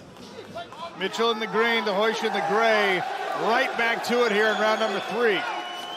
Nice uppercut, lead uppercut from 𝗘𝗨𝗥𝗢𝗣𝗑. Tries it again. John Mitchell counters with the left. Body kick. Nice feint there. Got Mitchell to bite on it. Postured that left hook counter. Ooh. Big swing and a miss. And again, he could be on a Guillotine neck. choke. That looks tight. That looks tight. What's John Mitchell going to do to deal with this? He's Fighting trying to the fight the hands. I'd be tempted to look at that butterfly hook. That's why he's separated his legs here. If he can feed that left foot into the thigh, he might be able to sweep to top position. Oh. Good job by Mitchell there. Got his head and neck out. And now with 4 minutes to work on top, 𝗘𝗨𝗥𝗢𝗣𝗑 is going to have to make some moves here to find a different result in round 3 than we've seen in the first 2. Really low, heavy hips here from Mitchell.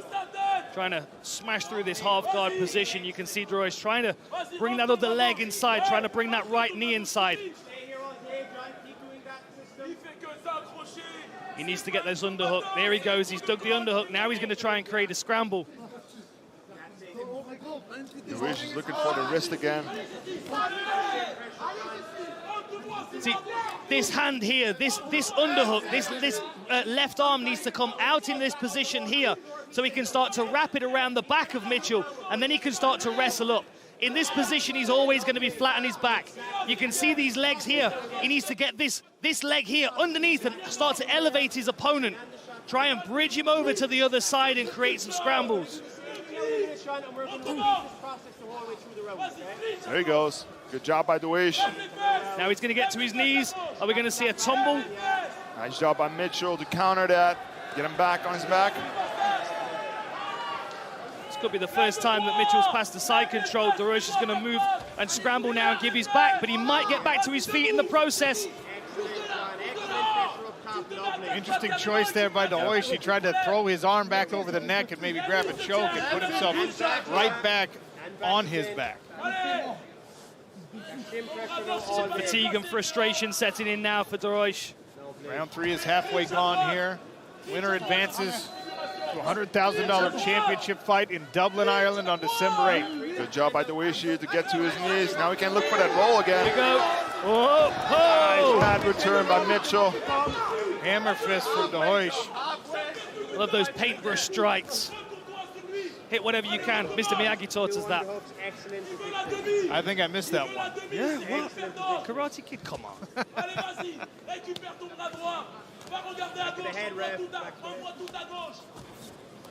Mitchell still trying to deal with this half guard position. You can see that thigh pry that he's got in there again. Keeps the legs open, nullifies the half guard sweeps, and allows him to start setting up if he wants to slide that right knee through. Punch by Mitchell, just missed. Hit the mat. A lot of impact there. Good job by 𝗘𝗨𝗥𝗢𝗣𝗘. Gonna look for the roll again. There he is. But straight back into the guard. Excellent adjustment by Mitchell now, who's not falling for those rolls in round number 3. Got him twice in the first 2 rounds. Just a smothering performance from the Irishman here. Just over a minute away from fighting in the finale in his home country in Dublin in December. 𝗘𝗨𝗥𝗢𝗣𝗘 recovers guard, lands a few small slapping, open palm strikes. If nothing else, he knows he did everything he could to try and get this fight moving. Mitchell's done such a good job of controlling him from the top position. Yeah, great timing on the takedowns, beautiful mat returns. Trying to get those butterfly hooks in. Can he sweep one more time? 40 seconds to go. Does he have the energy? Yeah, right. He's got the determination. I don't think his body's responding the way that it was in the first round, though. These palm strikes in the air can really do a lot of damage with the air. They don't look like much, but... Interesting, he's clamped onto that leg. Is he going to try and forward roll and attack a leg here? Trying to get something moving. John Mitchell keeping clamped on, staying tight onto the body. All John Mitchell here in round number 3 in these final 10 seconds.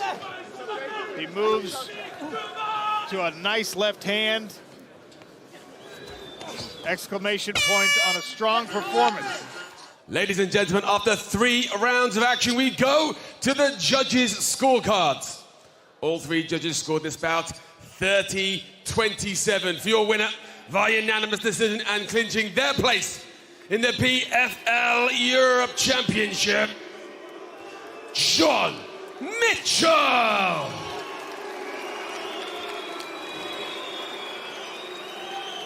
No surprise there on the scorecards. No, not at all. You know, it was a tough thing to do, to fight the same person again, someone that knows your game, knows what to expect. It just shows how good John Mitchell's wrestling is to be able to do the same thing. And we saw all kinds of creativeness from 𝗘𝗨𝗥𝗢𝗣𝗑, tumbles and Granby rolls, but just wasn't able to get the separation that he needed. Especially on 1 day's notice. Let's not forget about that. Absolutely. They had no time to prepare for each other this time. All right, we've got Sean in the smart cage with the winner, John Mitchell. John the Ripper, John Mitchell, moving on to a championship bout in Dublin. Tough fight, a lot like the first one. You wrestled your way to a victory here. Is that how you thought it was going to go? First of all, Sean, my nickname is the Cork Horse Box. It's not the Ripper, okay? So, but secondly, yeah, bro, you know, like, I have mad respect for 𝗘𝗨𝗥𝗢𝗣𝗑. Like, my wrestling's good. I think he absolutely kicks around the rest of the division. He's the best striker. He's very good. He's a big heart. But yeah, I'm happy. And I hope you're happy this time too, you know? How about this? Your next fight will be for $100,000 and it will be in Dublin, Ireland. Do you know what, Sean? I knew I was going to be in that final when I entered the tournament. And you can tell 𝗘𝗏𝗏𝗏, it's up my pay because I'm going to sell the most tickets on the night. There he is, headed to a championship opportunity. Oh, one more word. And Dan, that one was for you. Thank And you, a dedication to Dan Hardy from the man. Don't call him the Ripper. I would never call him the Ripper. A fantastic performance from John Mitchell.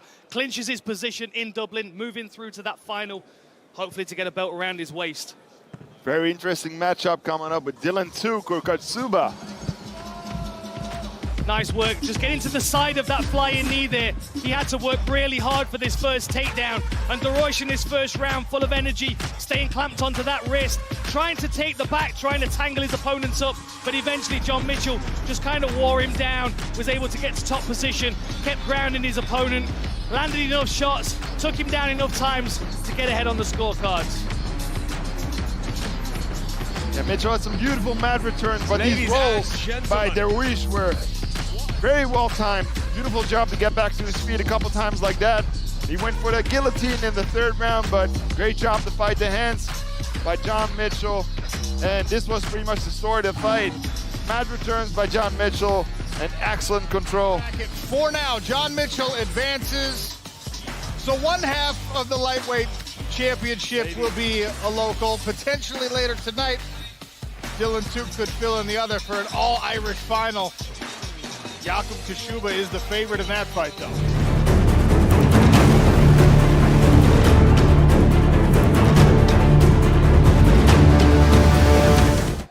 The following contest is a PFL Europe lightweight semi-final.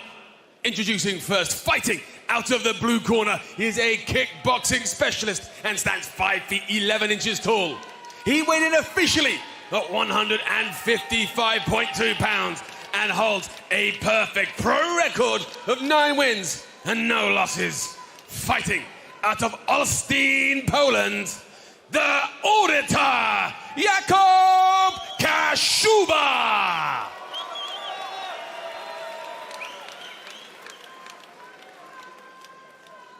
And his opponent, fighting out of the red corner. And in the red corner, he is a mixed martial arts specialist and stands 6 feet tall. He weighed in officially at 155.4 pounds and possesses a record of 6 victories and 3 defeats. Fighting out of Bathgate, Scotland, and representing Ireland, Dylan the Nuke Tuke.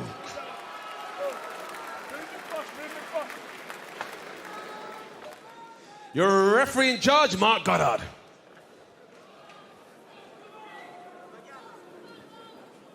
The Nuke is in the green. The auditor, Jakub Kaszuba, is in the gray.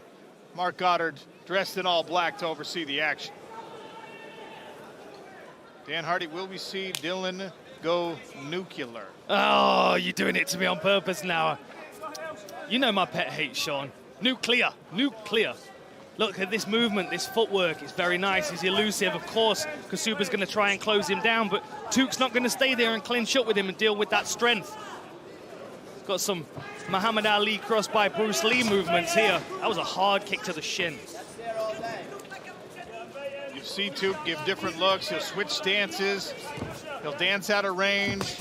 He'll turn his back at times. Very, very unorthodox and hard to deal with. And we saw in his last fight against Connor Hughes how frustrating it can be for an opponent. That was twice. That's the second time Kaszuba's just kicked the shin bone of Tuke. I was going to say the same thing. Very interesting. Now he's got what he wants. Got him up against the fence. This is where Dylan Tuke doesn't want to be. Oh, he's working with a takedown of his own. Looking for the outside reap here.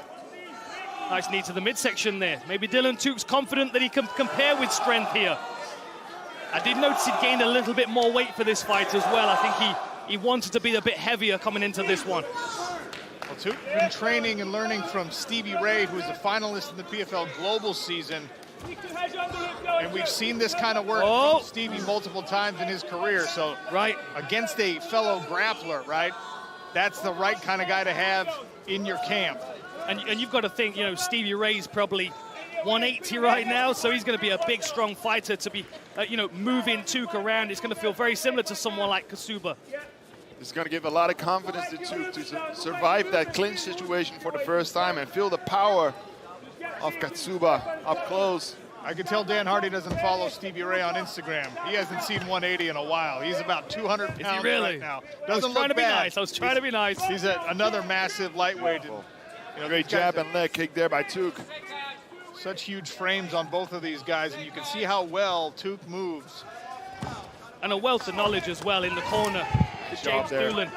Lorenzo Parenti in the corner with Dylan Tuke as well, another really promising young fighter.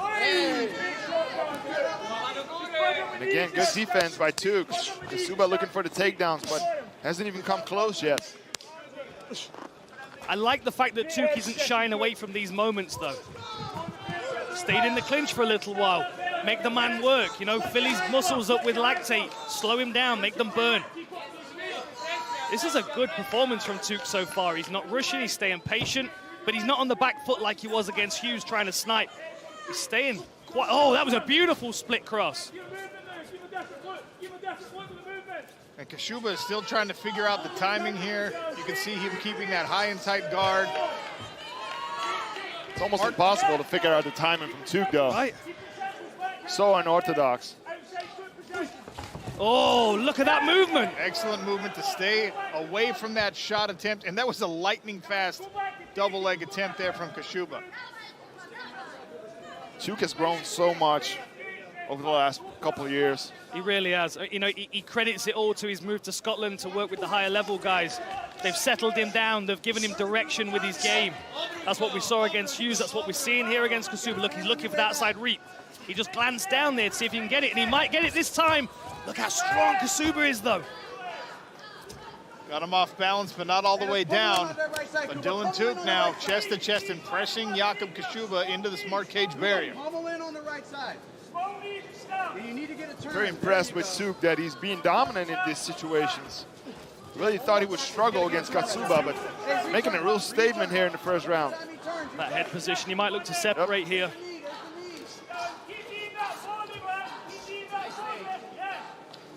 You know, I think the mood of Dylan Tuke earlier in his interview, it really shows the danger that he's in against Kaszuba. Like how difficult this opponent was potentially going to be for him. He almost like he acknowledged that with his anxiety. He was tense this week, and I've not seen him like that before. I wonder what's going on in the head of Kaszuba, though, because he has closed the distance a couple times. He's been in the clinch, but he hasn't been able to do anything there. Every single time he closes the distance, Dylan Tuke can catch him with one of his unorthodox strikes. Good job there, but good job by Kaszuba. I was going to say stay on top, but now Tuke on top. Beautiful job there. Dylan Tuke taking the game of Jakub Kaszuba right to his opponent. Oh, and he's on his back now. Tuke now. Body triangle. With a body triangle, those long legs. He's lightning fast. 10 seconds left. I don't think he's going to get it, but what a confidence booster to be on the back. May have it, though. He got it locked in. Here from across the chin. Doesn't have enough time. Oh, man. Very important first round for Dylan Tuke here. And as you said, the smile is back.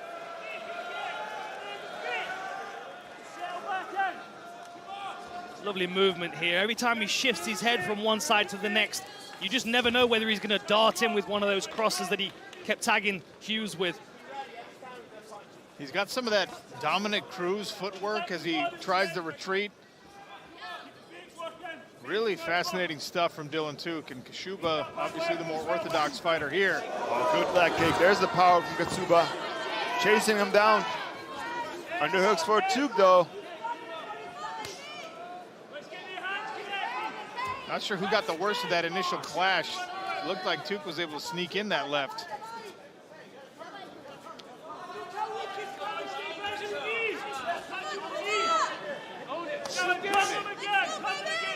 Kaszuba strong in this position, but Tuke staying relaxed. Being relaxed with that underhook, he's going to look the opportunity to turn him again in a minute. There he goes. Beautiful. Now he's going to look for that outside reap. Nice knee, and he keeps glancing down at the legs as well. He's trying to see where his opponent's placing his feet so he can remove his base. Tuke off the cage here. Tests out the high kick. You can see that lactic acid building up for both fighters. The pace slowing a little bit here. There's that left hand landed. Almost caught that kick. Tried to go for the takedown, but good defense by Kaszuba. Turn, Kuba, you gotta turn here. You gotta turn, use your feet. Use your feet. Find the pass. Of all the things that Kaszuba was expecting, defending takedowns against the fence was probably not one of them. Oh yeah, if you told me that Dylan Tuke was going to try and control this fight against the cage against Jakub Kaszuba, I would have told you haven't been watching film on these guys. Nice little knee to the midsection again from Tuke. Being judicious here with his striking. It's a real statement to the training that Tuke is doing now. Maybe it's a statement to us as well, Sean, because when I asked him at the weigh-in yesterday, you're more of a striker, he's more of a wrestler. He's like, oh yeah, wait and see for tomorrow. Oh, that was a nice knee from Kaszuba. Cut him. Big knee to the head. That's cut the brow of Dylan Tuke. That's going to put some more pressure on him here. Starting to leak now. That's a cut above the eye as well. Got to be careful not dropping his head from now on. He can't take another one of those. Don't want to get the doctors involved here. Looking for the outside reap again. Could he finish it? He went to the left leg first, and then again with those long limbs, After he got Kaszuba off balance, he started to hunt that far leg. Good left hand on the exit there from Jakub Kaszuba. Oh, beautiful lead uppercut. Split left, lead uppercut from the right hand. Tell you what, 𝗘𝗨𝗥𝗢𝗣𝗑 needs to get to work. You do not want the doctor to look at that cut. I like the fact that Kaszuba is also staying calm. Even though he's not getting his takedowns, he's not really, oh, beautiful uppercut there, and a knee. He's growing in the second round. But he's not overextending himself. He's not really taking big risks. Staying calm, looking at what Tuke is doing. Tuke trying on this. He had grabbed the leg of Kaszuba, was hunting that single leg for a moment. Now he's got the legs. Yeah, very nice. And he's got his back on the mat, very important. Now he can put that weight on him, be physical with him, wear him down.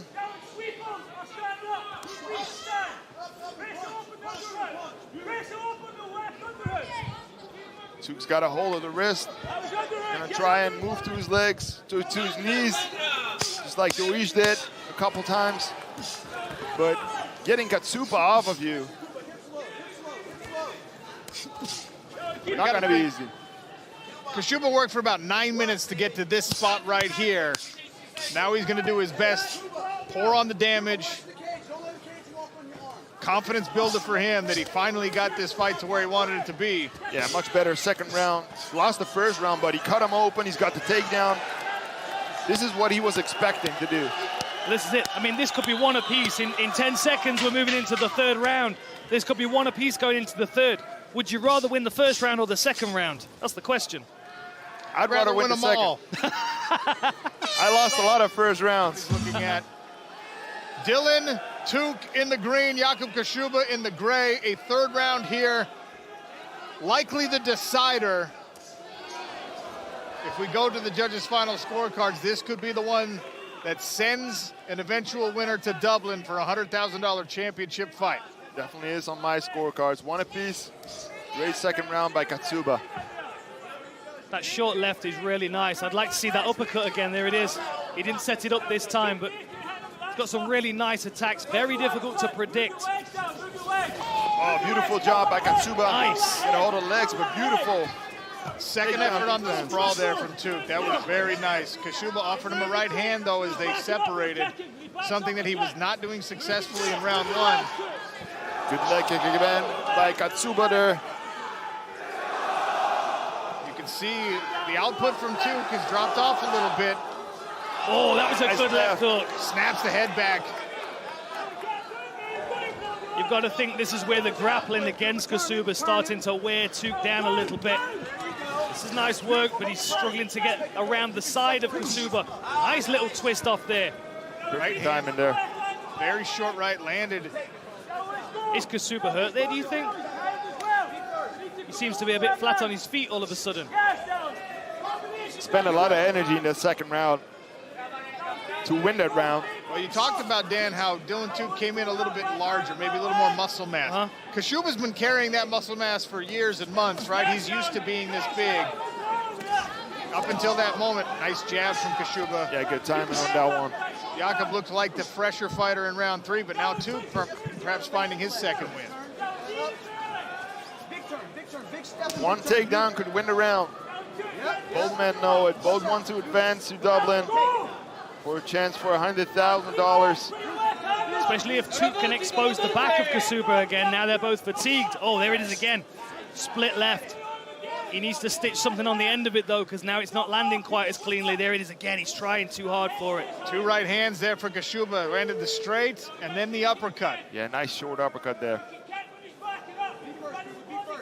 Beautiful fight between these two. A lot of skill on display. It's good inside low kick there from Kaszuba. Every time Tuke steps forward to commit to a punch, you can see Kaszuba now working the inside leg, trying to destabilize the base. Take the power out of the punches. Yeah, those do a lot of damage, especially when the weight is on there. You only need like a couple, and he's landed like 5 or 6 of those. Really good job by Kaszuba there. Tuke has an incredible game face here, but he is exhausted. There's been very little output here in the third round. Kaszuba is now the one throwing in all these exchanges. Even if they're not significant strikes landing, he's the busier fighter here by a significant margin. Tuke had a lot of success in the first round in these exchanges, but pushing around a big man like Kaszuba is going to wear you down. Look at that, Jakub Kaszuba with some knees to the midsection. Big breath there by Kaszuba, though. Coming up to the last 90 seconds. Hard to score this last round, but I've got to lean towards Kaszuba here. He's landed good shots on the break. Oh, that was a good right hand. Nasty. Oh, good knee. Got him hurt. Can he complete the takedown? He could be on this neck here as well if Tuke extends himself. Kaszuba gets down to the back of Dylan Tuke. And we know he's good in this position after what he did against Maxim in Berlin. Beautiful work to get the back, get Tuke on the mat. Now he can hunt for it. He's got his right arm in place. Chooses to go to full mount. Good choice. If he stays in this position, he wins the round.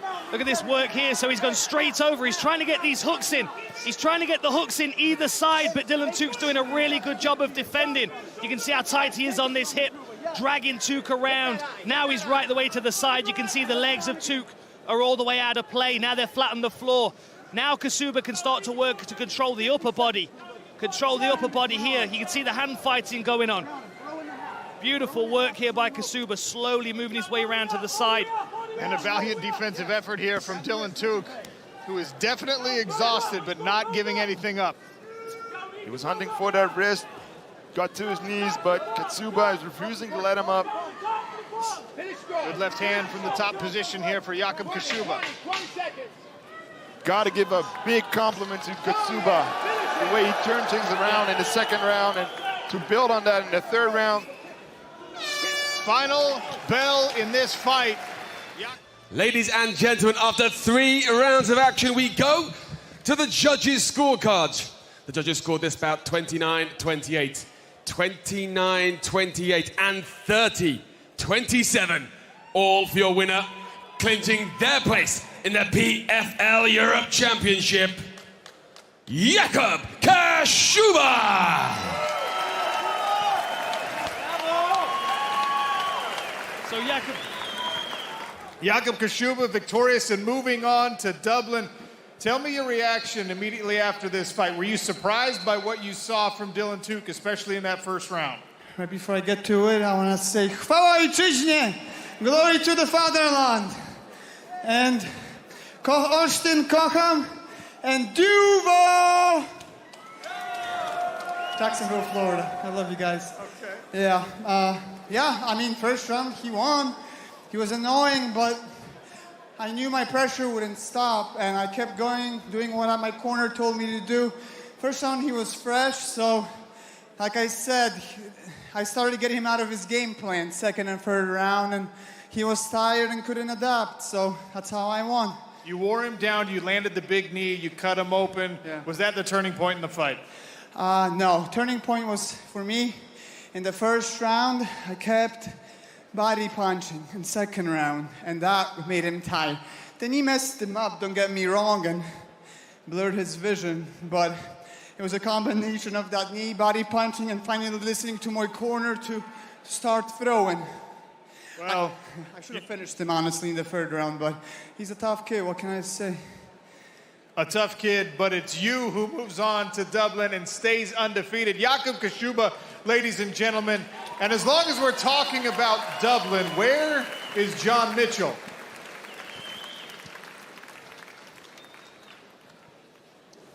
John Mitchell already punched his ticket earlier tonight. Jakub Kaszuba victorious here.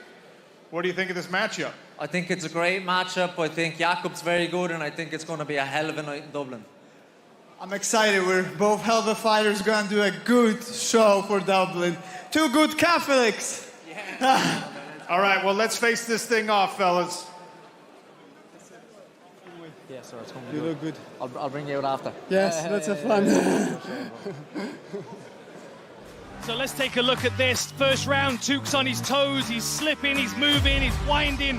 He's challenging Kaszuba in the clinch, slipping to the side, landing that straight left.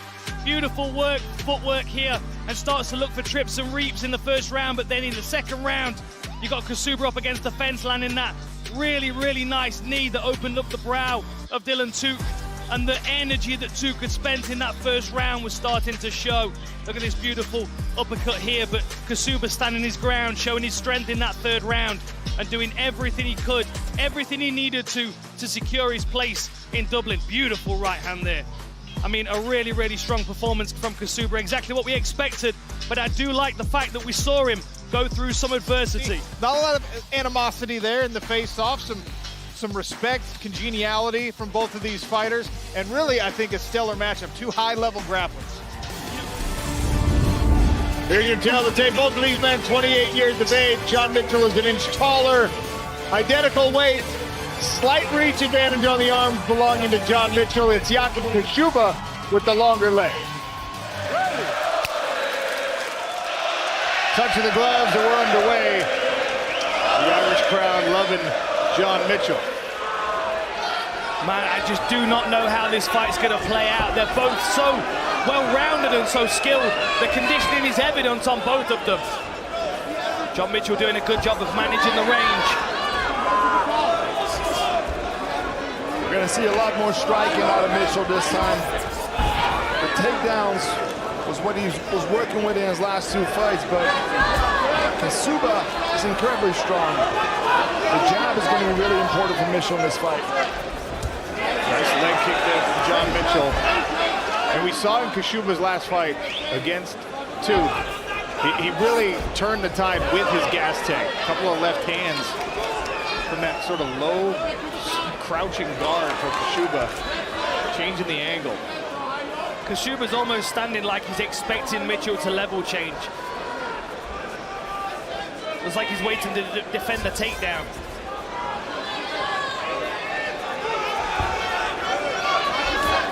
I know Mitchell's been working really hard on his boxing, finishing off this training camp, sparring with Brendan Loughnane, Conor McGregor.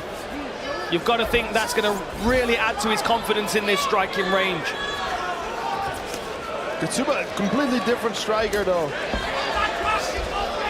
Tries to get over the top with those powerful overhands.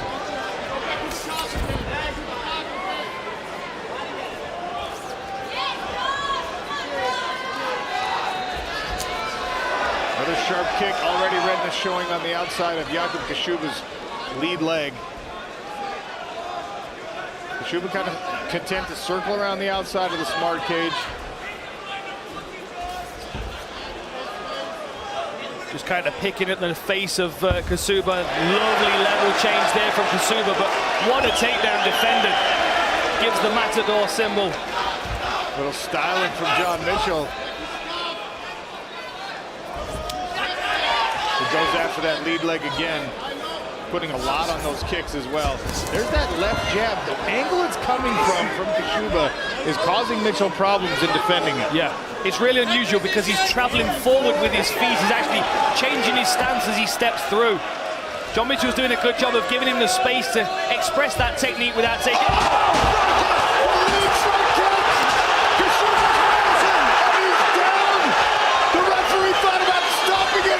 Kaszuba tries to wrestle out of this.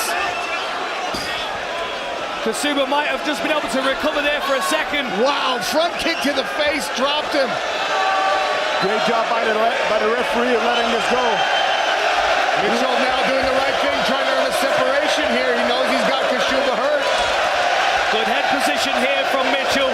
Surely he's going to break and want to strike here. Kaszuba needs to hang on. He needs to clear his head. He looks foggy still. Sharp knee to the midsection from Mitchell, who now is engaging in this cage wrestling. He should try to frame and create distance to go back to striking like he's doing right now. There's the front kick again, but this time to the body. Kaszuba still looks shaky to me. That lead leg still got damage on it as well. Unstable on his base. Goes Mitchell back to the lead leg. Yeah, attacked it again. Mitchell's looking phenomenal on his feet tonight. Goes to the high kick, blocked by Kaszuba. Now Kaszuba blitzes forward, but Mitchell's having none of it. And the damage that he's done to the lead leg is making it difficult for Kaszuba to travel forward with his punches. Struggles to put weight on that lead leg, as you can see. There it is again, man. The front kick this time from the rear leg, and now straight right hands. He's got Kaszuba frozen, backing up, uppercut. And he falls into this clinch. Mitchell's gonna have to frame out, work his way back to the center. 40 seconds left. Serious first round for John Mitchell. May even be a 10-8 on some scorecards.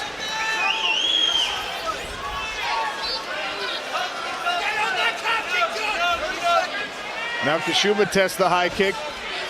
Mitchell tries to go hammer at that lead leg again, gets himself spun around. Kaszuba lost the first round in Paris against Dylan Tuke, but came back really strong in the second and third round, so.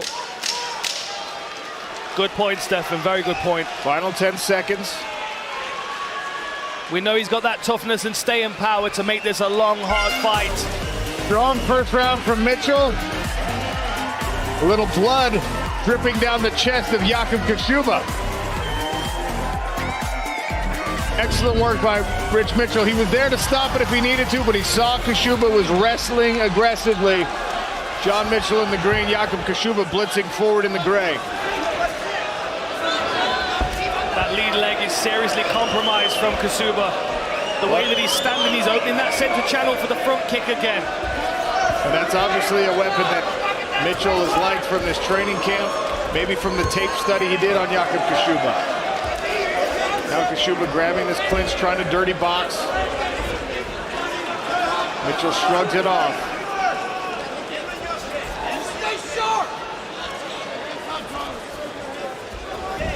Well, the thing that's worth noting as well, if I'm looking at this from Mitchell's perspective, as Kaszuba's moving to his side, he's moving to his right, he's crossing his feet, which is not ideal, especially with damage on the lead leg. This is what we saw from Diego Braga in his first fight against Jesus Pinedo.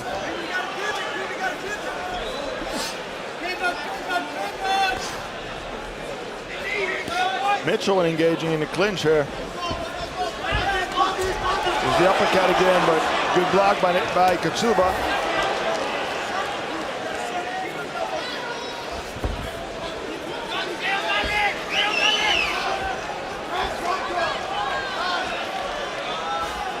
Mitchell needs to get that jab back popping. Everything happens from that jab. That's a risky punch John Mitchell just threw. Started a combination with the rear uppercut. There it is again. The uppercut worked real well for him in the first round, but you gotta lead it in with the jab. How would you give Kaszuba the opportunity to counter like he's done now? Now John Mitchell pressing into the barrier here. Good head positioning here by John Mitchell. Nice work with that shoulder strike. And he gets clear again. Good strikes by Kaszuba there. Set the uppercut up with a jab this time, goes back to the front kick. There it is again. Kaszuba being much more careful with his own lead leg now. The rear uppercut. Mitchell's loving it right now. There's the power from Kaszuba. Good knee to the body from Kaszuba there. This is exactly what he did in the fight in Paris against Dylan Tuke. Started wearing on Tuke. Those arms are getting heavier then. Yes, absolutely. And this would be a benefit for him into the later rounds. Nice knee. He's got Mitchell. Mitchell down. Kaszuba pounding away. Mitchell trying to build back up here. Referee giving him a moment to recover, but Kaszuba's coming up strong. He's flattening him out and just pouring on the damage. There's the knockout victory. Jakub Kaszuba with the comeback for a European Championship. Wow. You got to give him so much credit for that comeback, man. I tell you what, that's 2 fights in a row. We've seen him start a little bit slow, but the staying power, the fitness, the cardio, all of that comes into play. Ladies and gentlemen, referee Rich Mitchell calls a halt to the action at 3 minutes and 7 seconds of round number 2. Declaring your winner via TKO and 2023 PFL Europe Lightweight Champion, Jakub Kaszuba! Incredible comeback victory for Jakub Kaszuba. I'm a Polish man. I go forward. And I saw him gassing. He was getting tired. He was putting everything everything into the punches in the first round. But I was patient. I was listening to my coach Gene, and I don't stop. Well, you don't stop, and we've seen this a couple fights in a row now, where it's the cardio and it's the pressure that breaks down your opponent. This time it wins you a European Championship. What does this mean for you moving forward? Thank you, sir. Congratulations. Appreciate it. What does this mean? We go forward for glory and for Polska! Sława ojczyźnie! Idziemy dalej! Nie zatrzymujemy się! Listen, Jakub, this belt comes with a check you're going to get in a second, but it also comes with a place in the PFL Global season. How do you stack up in the chase for $1 million in 2024? I'm coming for it. I can smell it. Congratulations, my friend. Where's Pete Murray? He's got a big check to give you. Incredible performance, ladies and gentlemen. Headed to the PFL Global roster, your 2023 lightweight European champion, Jakub Kaszuba. Very well deserved his win for Jakub Kaszuba, and if you can come back from this, the front kick, the uppercut, John Mitchell was a 1/10 of a second away from winning a European championship, but then Jakub Kaszuba started coming back, started slow in Berlin, started slow in Paris, took over, and the knee is what hurt John Mitchell here. Followed it up with ground and pound, kept his weight forward so that John Mitchell couldn't get up. John Mitchell tried to switch sides, never let him up the hook. When he hurt him, pounded Mitchell out. That's how Jakub Kaszuba won the European Championship and the $100,000 check, and he's an amazing addition to the global roster next year. And still undefeated as a pro mixed martial artist. How close was he to being finished in the first round? He didn't even know what happened, Stefan Struve. A 1/10 of a second away, well, not even a 1/10, the referee was touching him. Incredible. We all love a good comeback.